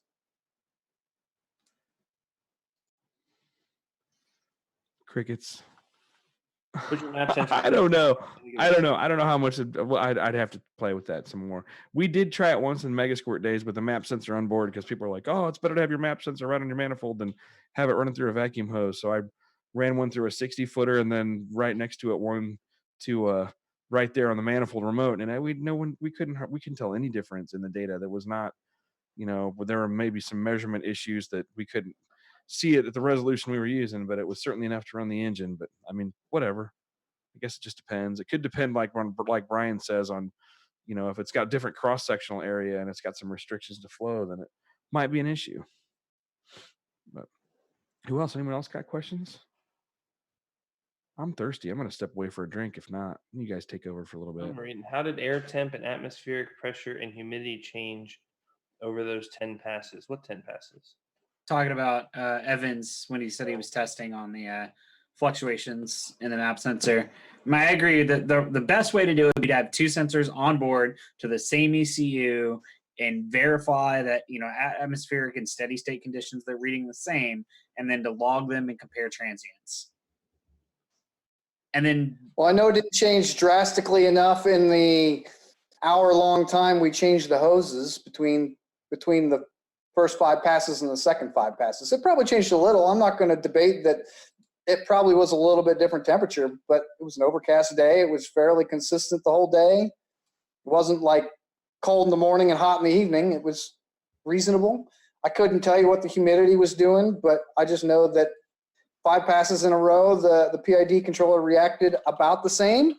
And then when we changed it, it reacted differently and reacted the same difference on those new 5 passes. Tyler, I like the coiled copper line over the canister for back pressure sensors, personally. Yeah, I was gonna agree. Same thing. I just run brake line out of the exhaust. I put a brake line fitting into the pipe and run brake line up and out to somewhere and make the connection. Well, we Couple always feet worth just to get it away from the heat. We always ran drive pressure on the Cummins stuff, on the diesel stuff, and a coiled up piece of brake line, copper line, whatever. I mean, I've been 120,000 Works miles. great. Still work great. And really, like some of the guys like say the canister is better at filtering and taking out pulses, and it will, but I'd rather have those pulses in my data and be able to filter the data I'll give than you that. to put the canister on there. So He said, I ain't scared of no pulses. Oh, we got guys listening from the Rocky Mountain Race Week going on right now. Let's see. Yeah, what's going on with Rocky Mountain Race Week? I'm back. I don't know. Do we got anybody on here with an update? So I know that the Williams family, I helped them out a little bit. They had an AN line going to a map sensor, a 5-bar map sensor. Excuse me, a remote mounted map sensor, and the AN line had leaks in it, and it was reading lower boost than normal, and that's why I blew out their head gasket when it blew holes in the line. And then it was also reading less vacuum. They were driving down the road, and we started doing a remote, and I'm like, man, this engine's only pulling like an inch of vacuum. It's not a 500-inch Pro Stock. It's running fine. It's running great. It had fine vacuum, and the closed loop was taking care of the O2s, but it was not seeing hardly any vacuum because it was leaking, and it was not seeing hardly any boost because it was leaking. It was sticking around atmospheric pressure level, and it was funny. But they got it figured out, and the car went out, and it's doing its thing again, busting off low nines, a real heavy car with a turbo LS and a 70s, it's a mid-70s Nova. I got to ask him Robert and David Williams. They're good people. I'm trying to send a message to Kevin Smith. Kevin Smith's out there on the he's running Rocky Mountain Race Week right now, driving one of Cletus's. I think he's driving the Dale truck, the NASCAR truck. And I know he was having clutch issues, but I know he's out there on the Rocky Mountain Race Week right now.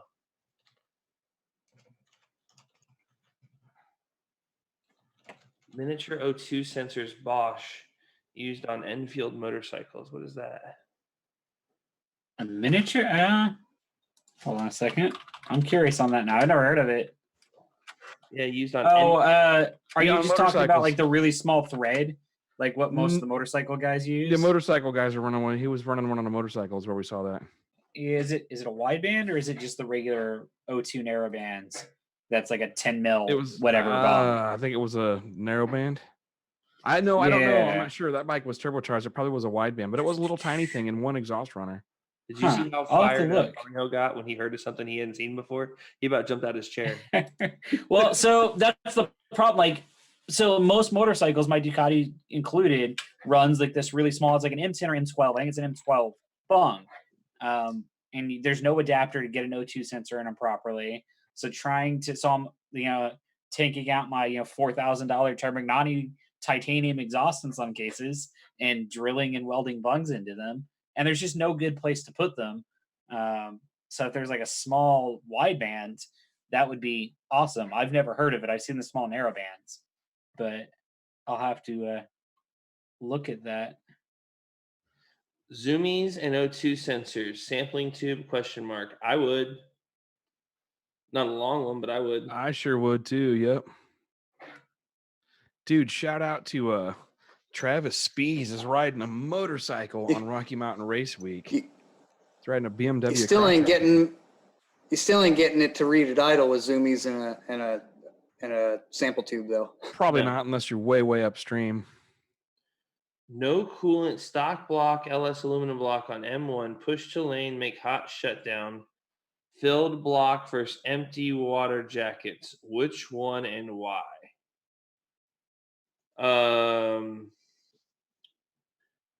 That's a tough question because horsepower wise, the filled block's going to aid the block from being, or filled will make the block more rigid.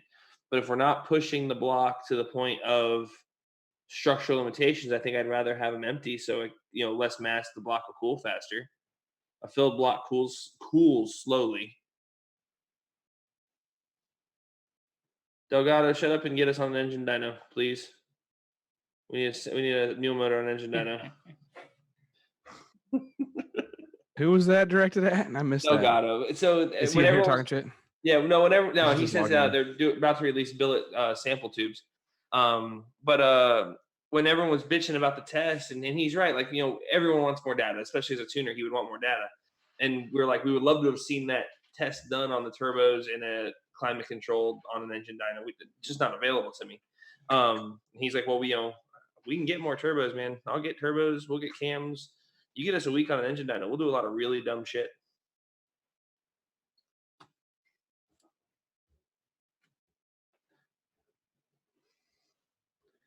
Danny, look right above you at Chris Delgado. He's got billet sample tubes. Get ready to come out. You should call him and get your billet sample tubes for your zoomies that you're asking about.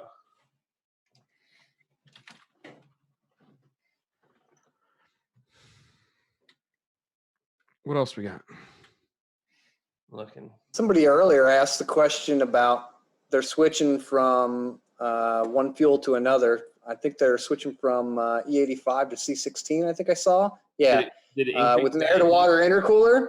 And they said, would it be beneficial to keep the air-to-water or ditch it going to C16? It's always beneficial to keep the intercooler. Yeah, keep the intercooler. 100 degrees of 100 degrees of temperature is 150 horsepower in some cases.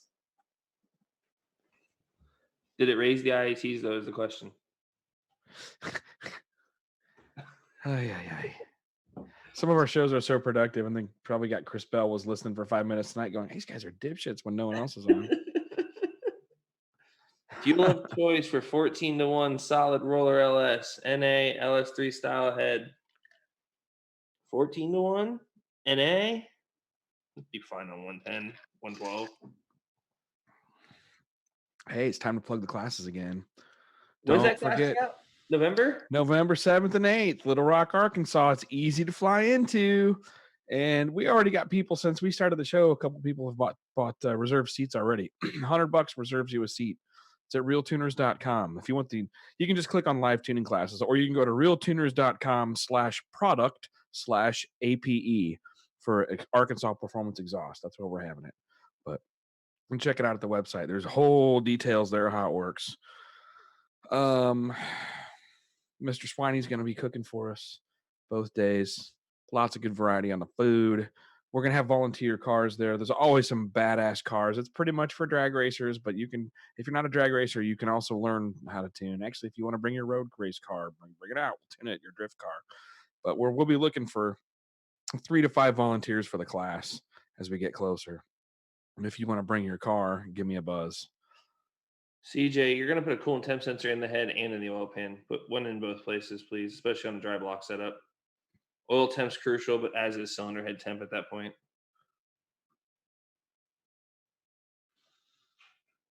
Justin, if you want something oxygenated, do they make an oxygenated? I think you have to go Q16 at that point, don't you? I don't think you can you get an oxygenated 110 or 112? I thought there was something. There's something that oxygenated in that range, isn't there? Maybe not from VP, but Sunoco had something that was oxygenated in that range, I thought. I think Sunoco and Renegade have something that oxygenated in that range. Because we fought something with somebody because it was eating their injectors, and they were, it's only 110 fuel, and it ended up being something oxygenated. I don't remember what it was. Fuel pump wiring question. Seen a car wired with a 12 gauge wire off battery with fuse, then drops to a 14 gauge. Wire ran about 3 foot to the relay, then 2 foot with 12 gauge to the pump. Isn't there a significant power hold on amps? Like my alternator having. So you have to consider distance that it's going, as well as the amperage load that's going through it. It's multiple things. A very, very short wire can be a thinner wire than a very, very long wire. And that's just because of the resistance and the nature of how voltage works. There are plenty of tables online to tell you what is acceptable and what is not. There are certain amounts of power draw that'll say, you have to have this no matter what. Even if it's 2 inches long, it's got to be 8 gauge or 14 gauge or whatever size. But there's definitely a space where it could be a smaller gauge and not be detrimental. It just depends on the length. And I don't know off the top of my head on that. It's easiest just to get on Google and look. Is MS-109 oxygenated? I don't think. 260 GT Plus from Sunoco is a 110 that's oxygenated. It's like a 4% oxygen, 4.7. And MS-109 is an unleaded, highly oxygenated fuel that produces more power than any other unleaded. That's right. Yep. Interesting. MS-109 is unleaded, oxygenated. Same for the 260 GT Plus, I believe. It should be unleaded.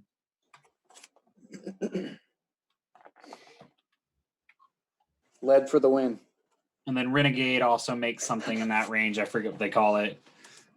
I'm with you on that, but that's a whole nother conversation. The LS. Matt Sanford. Go ahead. Matt Sanford had asked a question. He's got a Holly Dash not reflecting actual RPM that the ECM sees. Ran it into with a customer at LS Fest. Thought the screen would be CAN-based, that it would be accurate. As far as I know, it reads the direct signal being put out from the Holly. So if it's seeing a different value, either you're getting data errors or you have the wrong sensor selected. It should be outputting the exact value that the Holly is seeing. That was where I was going with that. That's why I was asking OEM ECU. You can see a lag in even on the CAN-based OBD ECUs, but unless there's a hardware issue in the dash that's causing it may be seeing the value in but not pushing it to the display, I just haven't messed with the 3.5 inch enough to know what the hardware's like. They do feel slow to me. Like I'll hit a button and they feel like there's a they're lag definitely in behind the communication. So I don't know if that's it. But that's one of the reasons that I always have a mechanical tack that uses the analog output that spits out, because I never have to worry about that lag behind. CAN bus does suffer from data corruption. Unfortunately, you get some noise, it slows down. You got to think of it like your internet connection. You might pay for a gigabit internet connection, but it might not always get that because the line might be noisy, might have other stuff going on, might be other interference happening, and that happens with CAN bus. I'll be honest, like CAN bus design, like most guys do not, and I've done the same thing. There's definitely times where my node links are way longer than they should be. You should have a maximum trunk length and the maximum node length. So the overall line from your furthest to you have your main CAN line can only be so long, and then your node links are usually short 14 inches or something like that. I forget what the rule of thumb is now, but. So if you've got really long CAN runs, if you've got other devices on it, especially if they're not a Holly device and you've got, they're basically fighting or if you've got an area, if you've got two IDs on the same CAN bus line getting duplicated or something like that. I would bet on some kind of data error. I would be curious if you're just getting interference down the line because it'll react kind of like a buffer in a video or like when gaming has lag. It's the best way I could explain it is, you go from 100 frames per second to 10 frames per second. Same thing happens in your CAN bus. When it has data errors, the frames per second slows down and the data gets a little bit off. And you'll see that if that happens. When our stream buffers, same thing. The LS King local to me had a car fall flat after 5,000 RPMs on the dyno. I spoke to them about it and found out they installed trick flow heads and did not check push rod length. Well, they probably also thought the air intake temperature increased with fuel change. There's a lot of aftermarket heads that have a thicker deck than the stock head does, and they do that for a reason, for strength and to make it so that you can make more power. But that thicker deck means that you also need a longer push rod, and if you have the wrong push rod, the valve doesn't open the right way, or doesn't fall flat. It's gonna or doesn't close. Or if it doesn't close, if you have too long of a push rod and it holds the valve open, or if you have the preload set wrong, there's a whole plethora of things that can happen with a valve train that can make it not work. Even something as simple as worn out valve springs. I've seen people, these valve springs will be fine. We'll just throw these on the new heads, and they were plumb worn out and caused problems. It can do the same thing. You'll see lots of problems with valve train things. Let's see. LS top fuel hoops worth doing on max effort stock block or just LS9 gaskets?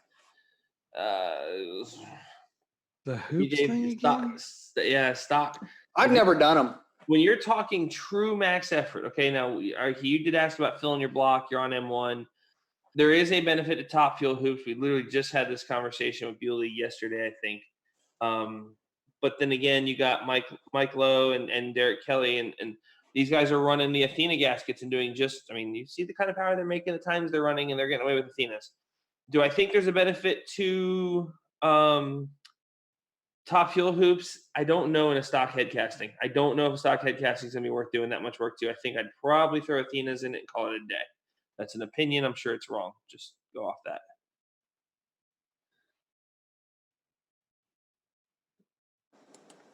O-ring and copper gasket. Simple. Yeah, it's fine. You know what I mean? Like it's probably more than that the stock block will take. I think the stock block will start to work before that is not. I'd worry about the block before I'd worry about fuel rings. I don't know many blocks that hold up to that point unless you're doing a billet block. If you're at a point where you're doing a billet block, then fuel rings might be worth it. I've never done them on an iron or an aluminum LS motor for the reason that the block just isn't made for that kind of abuse. The stock iron LS block went 430 yesterday. That's mind-boggling to me to even say.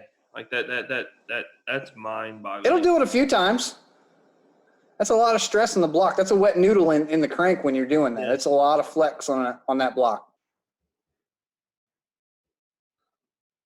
MS-109's auction. We'll check on the Sunoco. Wasn't sure if it'd be stout enough for the compression. I mean, I know you're 14-1, but you're gonna have some bleed off with the cam. I'm going to say 109 is probably enough. Then again, you can always, Scott Clark's muted, so he can't yell at me. You can always read your spark plugs after doing a pull. Here it comes. Super gay. I unmuted for that. But if you're going to make a fuel change, plugs. if you're going to make a fuel change, the plugs are going to tell you where timing's at, if the fuel's enough or not enough. Or if you have to put it on the dyno and pull the timing out of it and start walking it until it won't go no more. It'll tell you when it's not happy. I looked up, I saw he was muted. I thought I got away with that for a second. As I said earlier, add timing till it blows up, rebuild engine, pull 2 degrees, go again. So what else we got?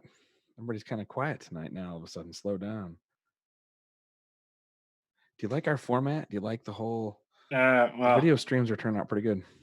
Not that we've got a good answer, but I know our answer of what not to use. Aaron K asked, any good tricks for reducing air temp besides meth injection on an LSA setup? I think the first answer is going to be don't ever use meth injection. Yeah, my first impression is meth injection is not even a good way of reducing air temperature. Meth injection is good to about 10% of your total fuel flow. He's talking about an LSA blower. He's talking about an LSA blower. Only if you get good distribution at that point. And I think a little bit of mist questionable depending on how you do it. I think a little tiny amount goes a little ways, at least on those, until you're enough towards the problem with that is now you're spraying methanol directly into the blades of the blower, reducing its lubrication and causing wear and tear. No, they make a ring now that goes under the lid. I think Nitrous Express makes it that actually is after the blower, so it actually sprays directly above the intake runner. I'm curious how that's fine. But you still have to get it to get atomized properly and be distributed properly. And when you go in the intake, it's not enough. The closer to the intake, you have to get it far enough away that it evaporates. Yep. If you can get it to fully evaporate before it gets to the intake, you're fine. Once it reaches the intake, your distribution is shot. It's going to go down the first hole it can find as a liquid. He's right. That's why guys put it in front of turbos sometimes. It's hard on the turbo wheel and the bearings, but you put it in before it because it gives it enough time to evaporate and cool everything, or you put it directly immediately afterwards and hope you don't melt the nozzle shut because of the heat.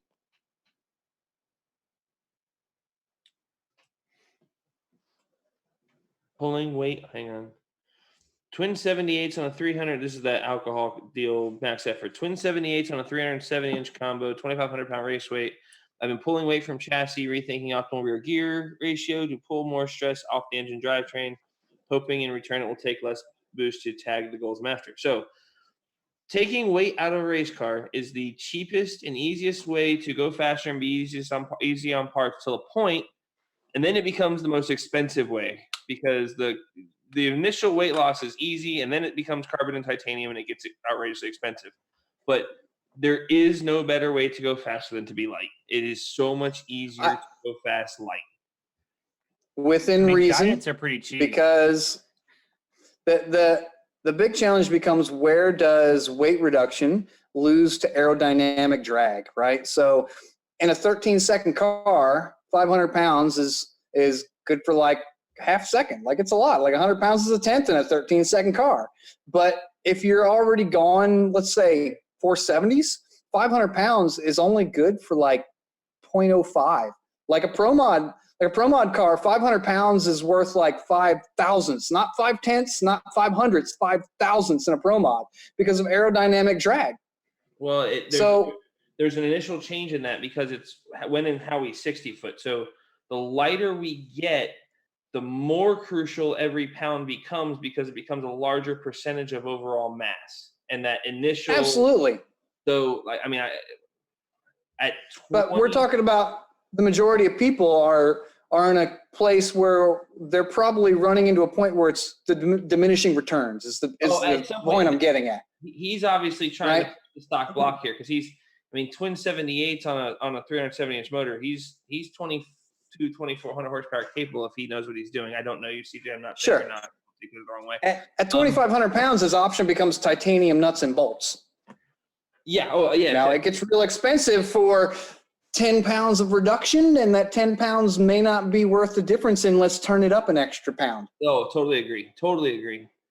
Was 5.0s at 2,910-pound weight on Pump 85, stock bottom end, 5.3. What is it 60 foot, CJ? Because I can tell you right now, if you went 5.0s with those turbos, you aren't 60 foot and hard because you've got enough air to go 155, 160 to the eighth. And at 2,910 pounds, I don't know what car you're in, but you should have no problems being in the 60-foot range if you're trying to push that hard.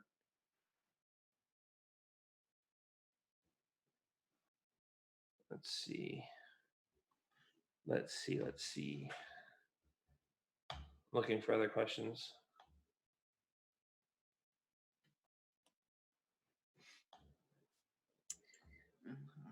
I know there's a bunch of backlog, but I'm having a hard time with Facebook today. Like I got Facebook covered. I'm relying on you guys for YouTube. I can't see YouTube. Pop out chat is your friend. I had a couple questions. E98 worth messing with versus E85. In this case, they're saying 1,000 wheel horsepower. For you guys, I normally don't think there's, unless you're so limited that you're right up against the limit. Thank you. Such a little octane change. You're not going to be so close to the edge that's going to be a bigger difference. There's going to be a bigger change day to day with the weather. Once you get over 60%, the benefits on octane slow down dramatically. Do not post that on Boosted LSX because they will flame you and tell you are wrong. Okay, I say 50% because you can look at the numbers. The knock data from 50% to 85 is like one different. Like it's nothing different almost. It's you can gain some horsepower, but I'd rather cram another 5 pounds of boost down its throat and leave some on the timing table. Yeah, leave the timing safe. So yeah, I'd rather have an engine that lasts for years than for minutes. Now, if you're talking buying barrel E98 versus pump E85, buy barrel E98 and then mix it with some good 93 down to whatever you need to run. That other 15% a motherfucker in ethanol world. Which, speaking of, we were talking about, John Bewley brought up the guys going so fast on ethanol over in Aussie land, and I actually had to do some research. Did you know the other 15% over in Australia has to be mixed with minimum 100 RON or 100 octane? Really? That is their E85 is 15% 100. Our E85 no, but their 100 RON is different. 15% whatever bullshit they pulled out. Yeah. Isn't the research octane number different? RON, yeah, so, 100 RON is like R91 or something. It's basically the same thing. I forget what it. He's going to double check. I'm pretty sure that they're about the same petroleum. I believe it's 91, but that's better than what we get over here sometimes, I think. Okay. What's it called? There's a couple guys in the one Holly chat that work in the petroleum industry, and they said it's not they mix the 85 with the stuff that doesn't pass the test to be 87. I believe that. I think there's some variances in some cases. 100 octane is 93, I believe. Okay, so I got to double check that. Got it. Source, but Brian's usually a pretty reliable guess. He takes a pretty accurate guess. That's their mandated minimum, though. So that's their mandate. You're getting that no matter what out of the pump at a minimum. Ours, we don't have a mandated minimum. Right, and now there are some places in there's a I can tell you the name of the group here. There's an ethanol group based out in the Midwest, American Ethanol, that I know them through some drifting stuff. They sponsor Kyle Moen and a couple other guys. Yep, they also do an NHRA Pro Stock car that they field. Yeah, so there's a bunch of they do a lot of research on it, and I believe there's some pumps in Kansas, some other places through the Midwest, and maybe in Missouri, I forget, where they're doing blender pumps. So instead of having just the truck rolled in with something that was called the E85 and it was mixed at some plant by some redneck that who knows what octane it was, they actually have their 93 tank, and they have a tank of whatever ethanol it is, whatever the ethanol came in as, so E90, E98, whatever, and it blends it down to 85 or whatever percent you're pumping. And that would be the ideal way. I just don't know how widespread those will ever become. CJ, that 60 foot right there, that's drag racing's all in the 60 foot, and after that it's in the 330. You don't even bother putting more boost to the motor until you make that thing 60 foot. That's where you need to learn, especially when you're playing with stock block or stock parts and you want them to live. There's no point in beating up out the back door if you're not going to be efficient the whole way through. You're just going to blow a lot of stuff up until that thing starts to work good down low. And then John's asking, so for LS, E85, and then also on C or Q, what is the max compression you like to see from a tuning perspective? Folks say keep it 10 to 11 to 1, but I know folks running 12.5 to 1. And how small is the I've tuning? done 14 to 1 on C16. Yeah, all day, every day. Is Yeah, no problem. It loves it. I think his question is really, when do you need, like, I've seen the whole, oh, you can't run more than 11 and a half on pump gas. And I've seen much more than that on pump gas too. Your window gets smaller. 13.5 to 1 on pump gas. Yeah. You know, how good's your tuner? Limited for the timing you're using. Remember that. How good's your tuner? Yeah. That's some dipshit doing remotes. That guy was sitting on his couch tuning my car, and I outran. Everybody's a remote tuner.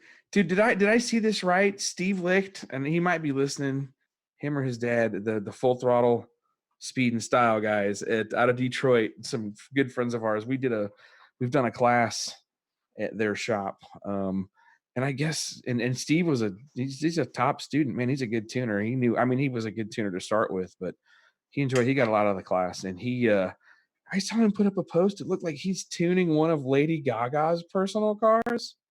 Did you see Steve? Whoa, Lady Gaga's a car person? She's a car freak. Is. Yeah. Really? Apparently she's a car freak. Race cars and, we might have to have her on here.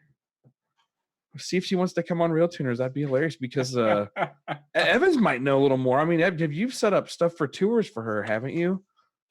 Yeah, I know a buddy of mine has been her monitor engineer at one point. I don't know if he still is or not. I'll send a message and see if he has any intel for making something like that happen. I think it'd be cool to talk to her about cars. She's got a collection. I may know a few other people that have some connections as well. The paparazzi have her driving like old 70 Ford pickup. No, she had like a Lightning. Yeah, she's big into cars. Yeah, that she was like daily in or whatever. I'm like, all right, that's cool. I'm a fan now. Yeah, I think she's got like a gym. My interaction was strictly audio professional related. Was she naked on a horse? Or was that just a music video? I don't remember. I did the whole series of Lady Gaga dive bar shows that she did. So we crammed arena worth of gear into small little 100-person local bars for her to perform. It was incredible. It's a lot of work, but it was incredible.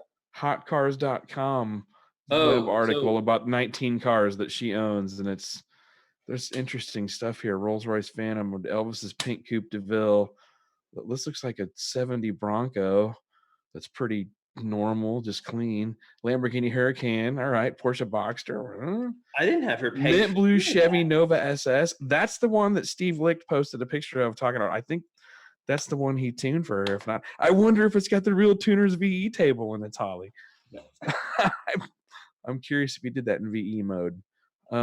Yellow Tarantino Chevy Silverado from a Tarantino movie. Yeah, there's the Bronco again. What's this one here? Lincoln Continental, 65 Continental convertible. Suicide doors? Yes. Yeah. Oh, holy shit. I recognize this El Camino, actually. Hold on. There's a rest of my El Camino she's driving that I think I worked on years ago. That's interesting. The one that SoCal Speed Shop helped out with. Number 11. If you're looking at this 19, I just Googled Lady Gaga car collection, and the first thing that came up, 65 Mustang convertible, Mercedes-Benz E350, Barnhill. There's one that's up your alley. A Rolls-Royce Phantom, sleek white Rolls-Royce Phantom, a big one. Audi R8, interesting taste. Here we go. What's the next one? Is that a 60? What GTO is this? Doesn't say. 66 GTO. I don't know what that is. 68. Okay, and then the W123 Mercedes-Benz chassis, which would be like an 1985 or 86 with the 3-liter diesel straight six with the turbocharger. Yes. Badass. Okay, I'm with that. And then she's got an F-150 SVT Lightning Ford truck. Lovely. What's the thing? I never knew this. Firebird Trans Am. Rolls-Royce Corniche 3. Dude, this is somebody with some pretty eclectic way to blow the money that they've made, but that's interesting. All right, Evans, we're gonna have to like double team that one and see if who can figure out if we can get her on here. Talk about her car collection. Already sending messages. Yep. Can't guarantee anything. Just gonna send messages to the people I know. Come on the RealTuners show. But not going to guarantee anything. Not going to say it's even likely, but I'm going to try.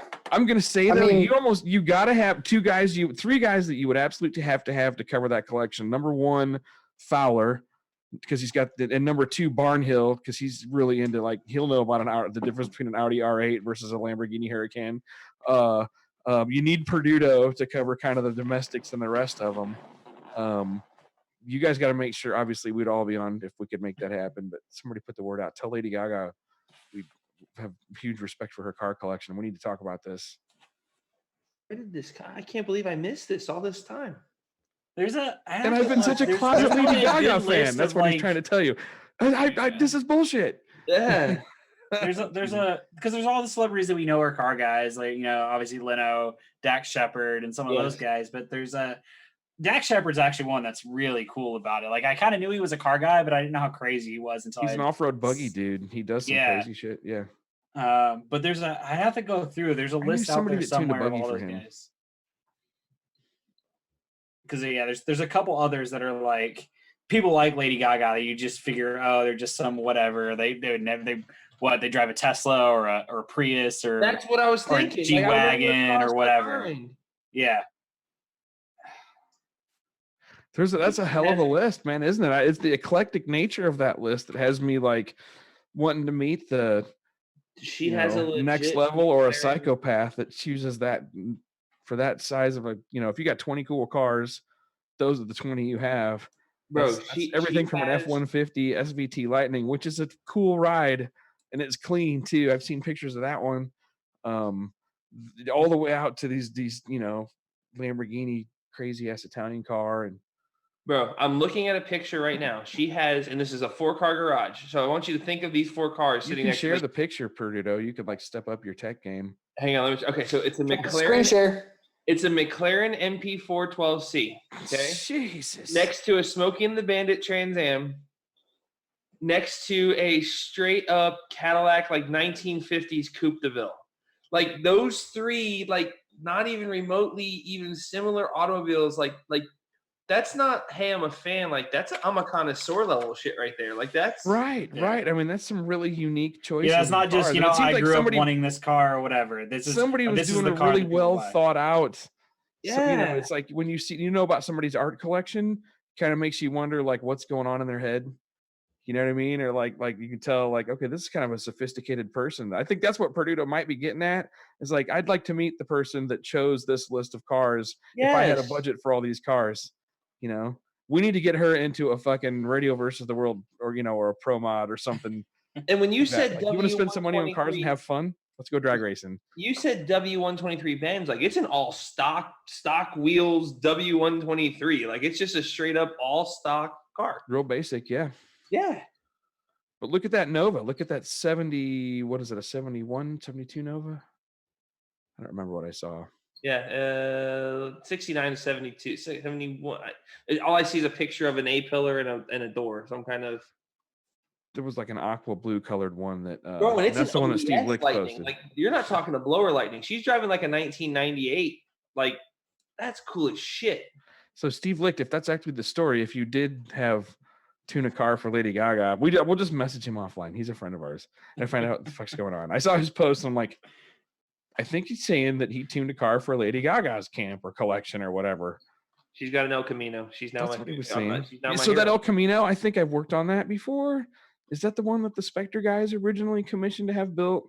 And it went through SoCal Speed Shop and Jimmy Shine and a lot of West Coast dudes custom. That was a super badass El Camino. That looks to me kind of like that car.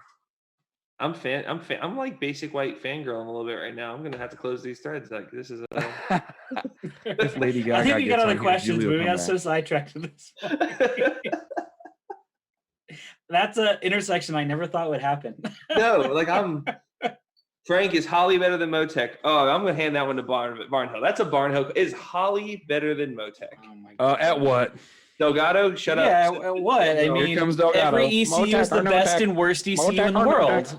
So, Motec's great. It does a bunch of cool shit. It's not good if you can't use it. It's not useful if you don't need it. So you're talking about Speeduino. There's very few cars I would actually run it on, but it does work, and I could see guys needing it. I'm not going to tell a guy that can run a Speeduino that, oh yeah, you got to buy a Motec. So it's the same thing. Like, there's a lot of guys that you could give them the best ECU in the world, and they're going to tune a simpler ECU better because it's easier to use. Imtron's a good example of that. Great ECU, and I would have a hard time passing that off to most people because unless you know what you're doing, you're just going to get really shitty results out of it. Delgado laughing. Just sit there and be quiet, Delgado, because I don't have time for what all you want to say right now. Like I love Motec. I am a Motec fan. We have them on the 2 Pro FD cars. I will agree with the statement that Motec is a good ECU, but there's a lot that most people would have a hard time doing if they're not a more advanced user. First off, explain it's the current a key Motec. Hang on. Explain to people that haven't used Motec the current, how it works. And I'm not an expert by any stretch. Okay, so that's where it gets confusing, and what Chris would probably be a better person explaining this because I haven't done a lot of the. I can sum it up. The custom firmwares and stuff like that. Yeah, and that's where, I guess you could. They've transitioned the support of software development, much of it, and support of the end user to the dealers, which in a way I could see a company making that decision when support becomes such a huge hassle. I mean, that's something that I talked about earlier, that Smother and Holly is just the quantity of support questions coming in. I mean, it's just like a torrential thing. It's like trying to take any effort you put into it, supporting it or covering it is like taking a drink from a fire hose. Evans just opened Pandora's box, by the way. Yeah, sorry. Here we go. But I'm just saying, so the experience you have with modern Motec, let me sum this up in as short as I can. And just my opinion, is it depends on who wrote the firmware of the Motec hardware that you're using, right? So you can get 5 or 10 of different of the same models, but the firmware, the features you have in the software and how it sort of works together, I guess really it's the features list, that kind of controls your experience. So you got to make sure you're picking the right firmware to work with. Right, it's the biggest thing, Chris just said everybody's it's just reading better, period. Delgado going crazy somewhere. And and I'm not going to disagree that if you were to break it down into a straight up, what is a more functional, yes, it has a proper fuel model. Yes, it does all this stuff. Maybe. To me, I get it. I agree. It's a more advanced ECU. Better is this terrible term because it becomes subjective. It's a more advanced ECU, it's a more capable ECU of a proper. And that's where I was heading with my comment to open the can of worms. I saw it come. Right. I heard you typing over here. I was like, don't do it. Just don't push send. Like, here we go. And I'll be honest, I'm not really a Holly fan that much. I actually sell their stuff. I should be careful. Dude, it's simple. I understand why it exists. From a straight technical engineering standpoint, it's not my favorite. And their harnesses are my absolute least favorite. Sometimes simplicity is a thing, though, right? Simplicity, and that's what I was going to say. Holly, oversimplification of certain things is good, because on 95% of engines I'm personally tuning, which is not the same 95% that anyone else in the world necessarily is doing with the stuff I'm doing, it happens to align itself really well with the ability to get things working quickly with minimal wear and tear on an engine that you're learning. If you're calibrating a whole family of engines that they're going to make 10,000 of, fine, wear 5 or 6 of them out on the dyno with incredibly detailed calibration that keeps them right at the edge of just burning not putting in another molecule of fuel in than it needs to efficiently burn, whatever. I don't know that you got to have that in every application, and it doesn't. I don't know. It's sometimes having all that advanced stuff doesn't work out as well. I don't know. I don't know of a better way to say. Well, that. I mean, I would say the guy that's going to buy a Terminator X 90% of the guys wouldn't even be able to get the software running and calibrated on a Motec. Probably. Because they have to understand what a fuel model is, and you can't use a wizard. It don't Not auto that's tune, the right bro. word, but what's up? It doesn't auto tune. So I really like Motec, and the gaps come down. There's a lot of other stuff. Mtron's closed that gap, and we could have if you're talking Motec versus Mtron versus stuff like that, it could be a different argument. I've liked the Mtron stuff I've worked with so far. I struggled with a closed loop Eidolon one at one point, but it was actually easy to work around whatever I was doing wrong. I didn't really even ended up needing help. I tried a little bit, struggled a little bit, and then I ended up changing my approach, and it worked fine. Yeah, it wasn't worth digging into probably to get to it really where wasn't. I was they like, man, I want you found to this do alternate method, and these guys were like all good at support Yeah. about getting back to me quick, but it took them an hour, and in that hour I figured out what I was going to do differently, and it worked. The big deal with a more advanced ECU is that there's also more room for user error because there are so many advanced The more knobs you give the user, the more knobs are going to fuck up. That's right. Exactly. Which means it doesn't necessarily make it better. It makes it more advanced. It makes it more capable, not necessarily better, because sometimes the end user isn't smart enough to use all those features, and it will end up screwing everything up and destroying engines. And so for a user who isn't as advanced, it's better for them to use a less advanced ECU, even if it's not perfectly scientifically correct in all aspects. Right. Now, even if the hardware is not as high quality as something else, if it does the job and it does what they need exactly the way they need it in a way that they can deal with it themselves, then it's the right ECU for them. I'm going to ask a question, and I better be careful because we're already running low on time. But how do I ask this question without starting another whole other fight? So, yes, I can understand where you're talking about and what they are capable of doing in a drag race application. Please repeat the question. Sorry. No, there's no question. My question. Is a Motec a better drag race ECU than, say, a Holley or a Fuel Tech? I guess it's who's using the tool. I mean, statistically, they didn't do as well in ProMod last year as did the Fuel Techs for a given car and class. And a couple of the more popular classes out there, they don't do as successfully. And who knows what the reason is for that. I'm just saying statistically. Well, it comes back to, once you get this objective, and we all see this in every group, what is the best ECU? It's the one that will do everything you can, that's in your budget, that doesn't not do something. Like, don't go down in budget because the ECU is cheaper if it really doesn't do everything you can. That you can also use, or your tuner can use. And if you can't use it, you can stupidly. Yeah. So, and figure out how to buy the right amount of ECU. Chris did make a point that the amount of data you get in a Motec or in a Mtron or even depending on what you're running is great. But a lot of these guys aren't going to use the data, so. What I sell one guy when I talk about, hey, yeah, here's a basic math function. Like, why would I ever need that? All right, well, you're not going to need all these other functions we can use either. So, I guess I'm not asking why do I need it. How does that make me faster? What does it benefit me? Well, Delgado will tell you it'll make you faster or whatever, but it's like, well, maybe sometimes. I don't think always. It just depends. I mean, really, the flexibility is nice when you start. I'm not picking on anyone, please. It's just here's my question. So unlimited budget RVW team, and they don't have Motecs on their car except for the ones you tune. Why?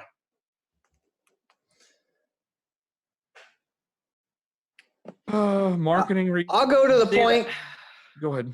I'll go to the point of saying that with any ECU, regardless of how dumb or how stupid it is, regardless of how smart or how advanced it is, you can give an engine the right amount of fuel to go down the track and make a winning pass, right? Proof is in the pudding that we all know that the Fuel Tech fuel model is not exactly all that great. It's not even People really do a fuel it by model, pulse width, but it sure and works. It's easy to they tune. win races with it, right? It's easy to tune too. I can get it running fast. Right? Proof is in the pudding. You can do it with any ECU. You can win a race. So it's not necessarily that a better ECU will win you races. A better ECU will give you the capability of having the data to make better decisions. And if you're good with those decisions, you'll win races. Doesn't necessarily make you faster. It gives you more data to make better decisions about your race. If you go down the track and your turbo is screaming at you because of back pressure, and you know that if you turn it up one more PSI, you're going to blow that turbo up mid-pass, and it's going to shoot pieces through your engine and destroy a $78,000 engine. Do you make the decision to turn it up, or do you play it safe? Well, it depends. Is $2,000 on the line, or $500,000 on the line, or $100,000 on the line? Does that race pay for that engine, or is it just a grudge race, right? If you have that data, you know when to stop turning it up and when to say, it's worth $2,000, it's worth $10,000, it's worth $100,000, right? That's the difference in the better ECU. It lets you make those decisions so you can decide if a $100,000 engine is worth the race or not. Or let the car help make some of those decisions on the fly. Take some of the control out of the driver. And that's where I'm a fan of that, especially in outside of drag racing. But I think it's exactly, you said it's a tool. You know, you can walk into a garage and this guy can have, you know, $100,000 in Snap-on tools, and the other guy can have, you know, $500 in Craftsman tools. That doesn't mean the Snap-on car is going to build a better car. Yeah, he might have a better tool for the job in some cases, but not if he can't use them, not if he doesn't know how to use them properly, and not if he doesn't need that special tool. If you know you need a 14 millimeter shallow socket, what's that extra $90,000? Yep. Every other. Yep. I don't need the Snap-on tool if the Harbor Freight one will do the same job in a pinch. Good thing Dahlquist isn't on tonight. Yeah, I was about to say, he would take issue with that. He's logging in as fast as he can right now. Snap-on is just a pointer tool. He understands the difference, though, where you could say that job will do the same job as another one of the, you know, it may not be as precise, it may not be as accurate, but it will still get the job done in a pinch when you need it to. So Delgado is saying timing variances per hole and fuel variance per hole, and that we need to do a show on this because he can show where those changes are. That would be information I'm willing to see. I'm not knocking the Motec. Please understand that. I'm asking. I can do fuel correction per hole and timing difference per hole on a Holly. It's not like it's an extra feature. It's not specific to only the Motec. Motec's great at that. It does a great job at that control. It's phenomenal at that control. It's very precise. It's very good at that. But the dumbed down version still does the job. Guys, it's after. So that again, you know, are you max effort up against every ounce, and do you need to make a decision on that? Yeah. If not, then, you know, like I said, if you're looking at a Terminator X, you're not going to use a Motec. But yes, agreed. I also think half the guys looking at Terminator X shouldn't be looking at Terminator X. It's cheap, man. It's a good box for very little money, so especially for a common domestic V8s. Man, that's it. We're 10:08 here. Yeah, 2 hours and 8 minutes. We've done good for tonight. We've answered enough questions. Here's Delgado. What's he arguing? Is he arguing with someone else? No, he's with arguing with Jake Hildebrand. I give up, Jake. Yeah, you can do per hole the per hole, and yes, it's different. And you know, I mean, I've actually demonstrated some on the engine dyno. I worked with Brett Willett. Brett used to work for Chris, and I got to work with Brett Willett on his max ECU that he set up. We did some individual tuning, cylinder tuning on the engine dyno, and had some kick-ass results by aligning the EGT temps just using timing and not fuel. We had O2s on it. It makes a huge difference. Yeah, it made a difference. But anyway, so we can probably wrap it up. Put a carburetor on it. I like that idea. Problem solved. Put a carburetor on it. Hilarious. Put a carburetor on it, says Perdido. All right, I'm going to mute you guys for a second while I take everybody out. Put a chip in it. Right. Flip the lid. Sorry. Okay, so no problem. We'll see you guys. Let's see, next Wednesday, yes, right before the Arkansas Mile, we're going to be supporting some of our customers at. So if you're at the ECT event, the Arkansas Mile in 2 weekends, come check us out. We'll be hanging out there and working with some of the cars from our classes from the Florida class. So that's pretty much it. I guess tune in next Wednesday. Oh, let me just run through it again. The classes November 7th and 8th. It's also going to be live streamed. If you can't attend the class in person, you can come to you can sign up online and attend the class via live stream. It's at RealTuners.com. Click on live tuning classes, and you'll see there's a couple of options. You can either live stream it or show up in person. So, yeah, good to hear from them. I'm just reading all the messages here. Okay, that sounds good. I think that covers all the questions. Thanks again, everybody on the post for showing up tonight and talking to us. And we'll check in with you guys next Wednesday. Take care.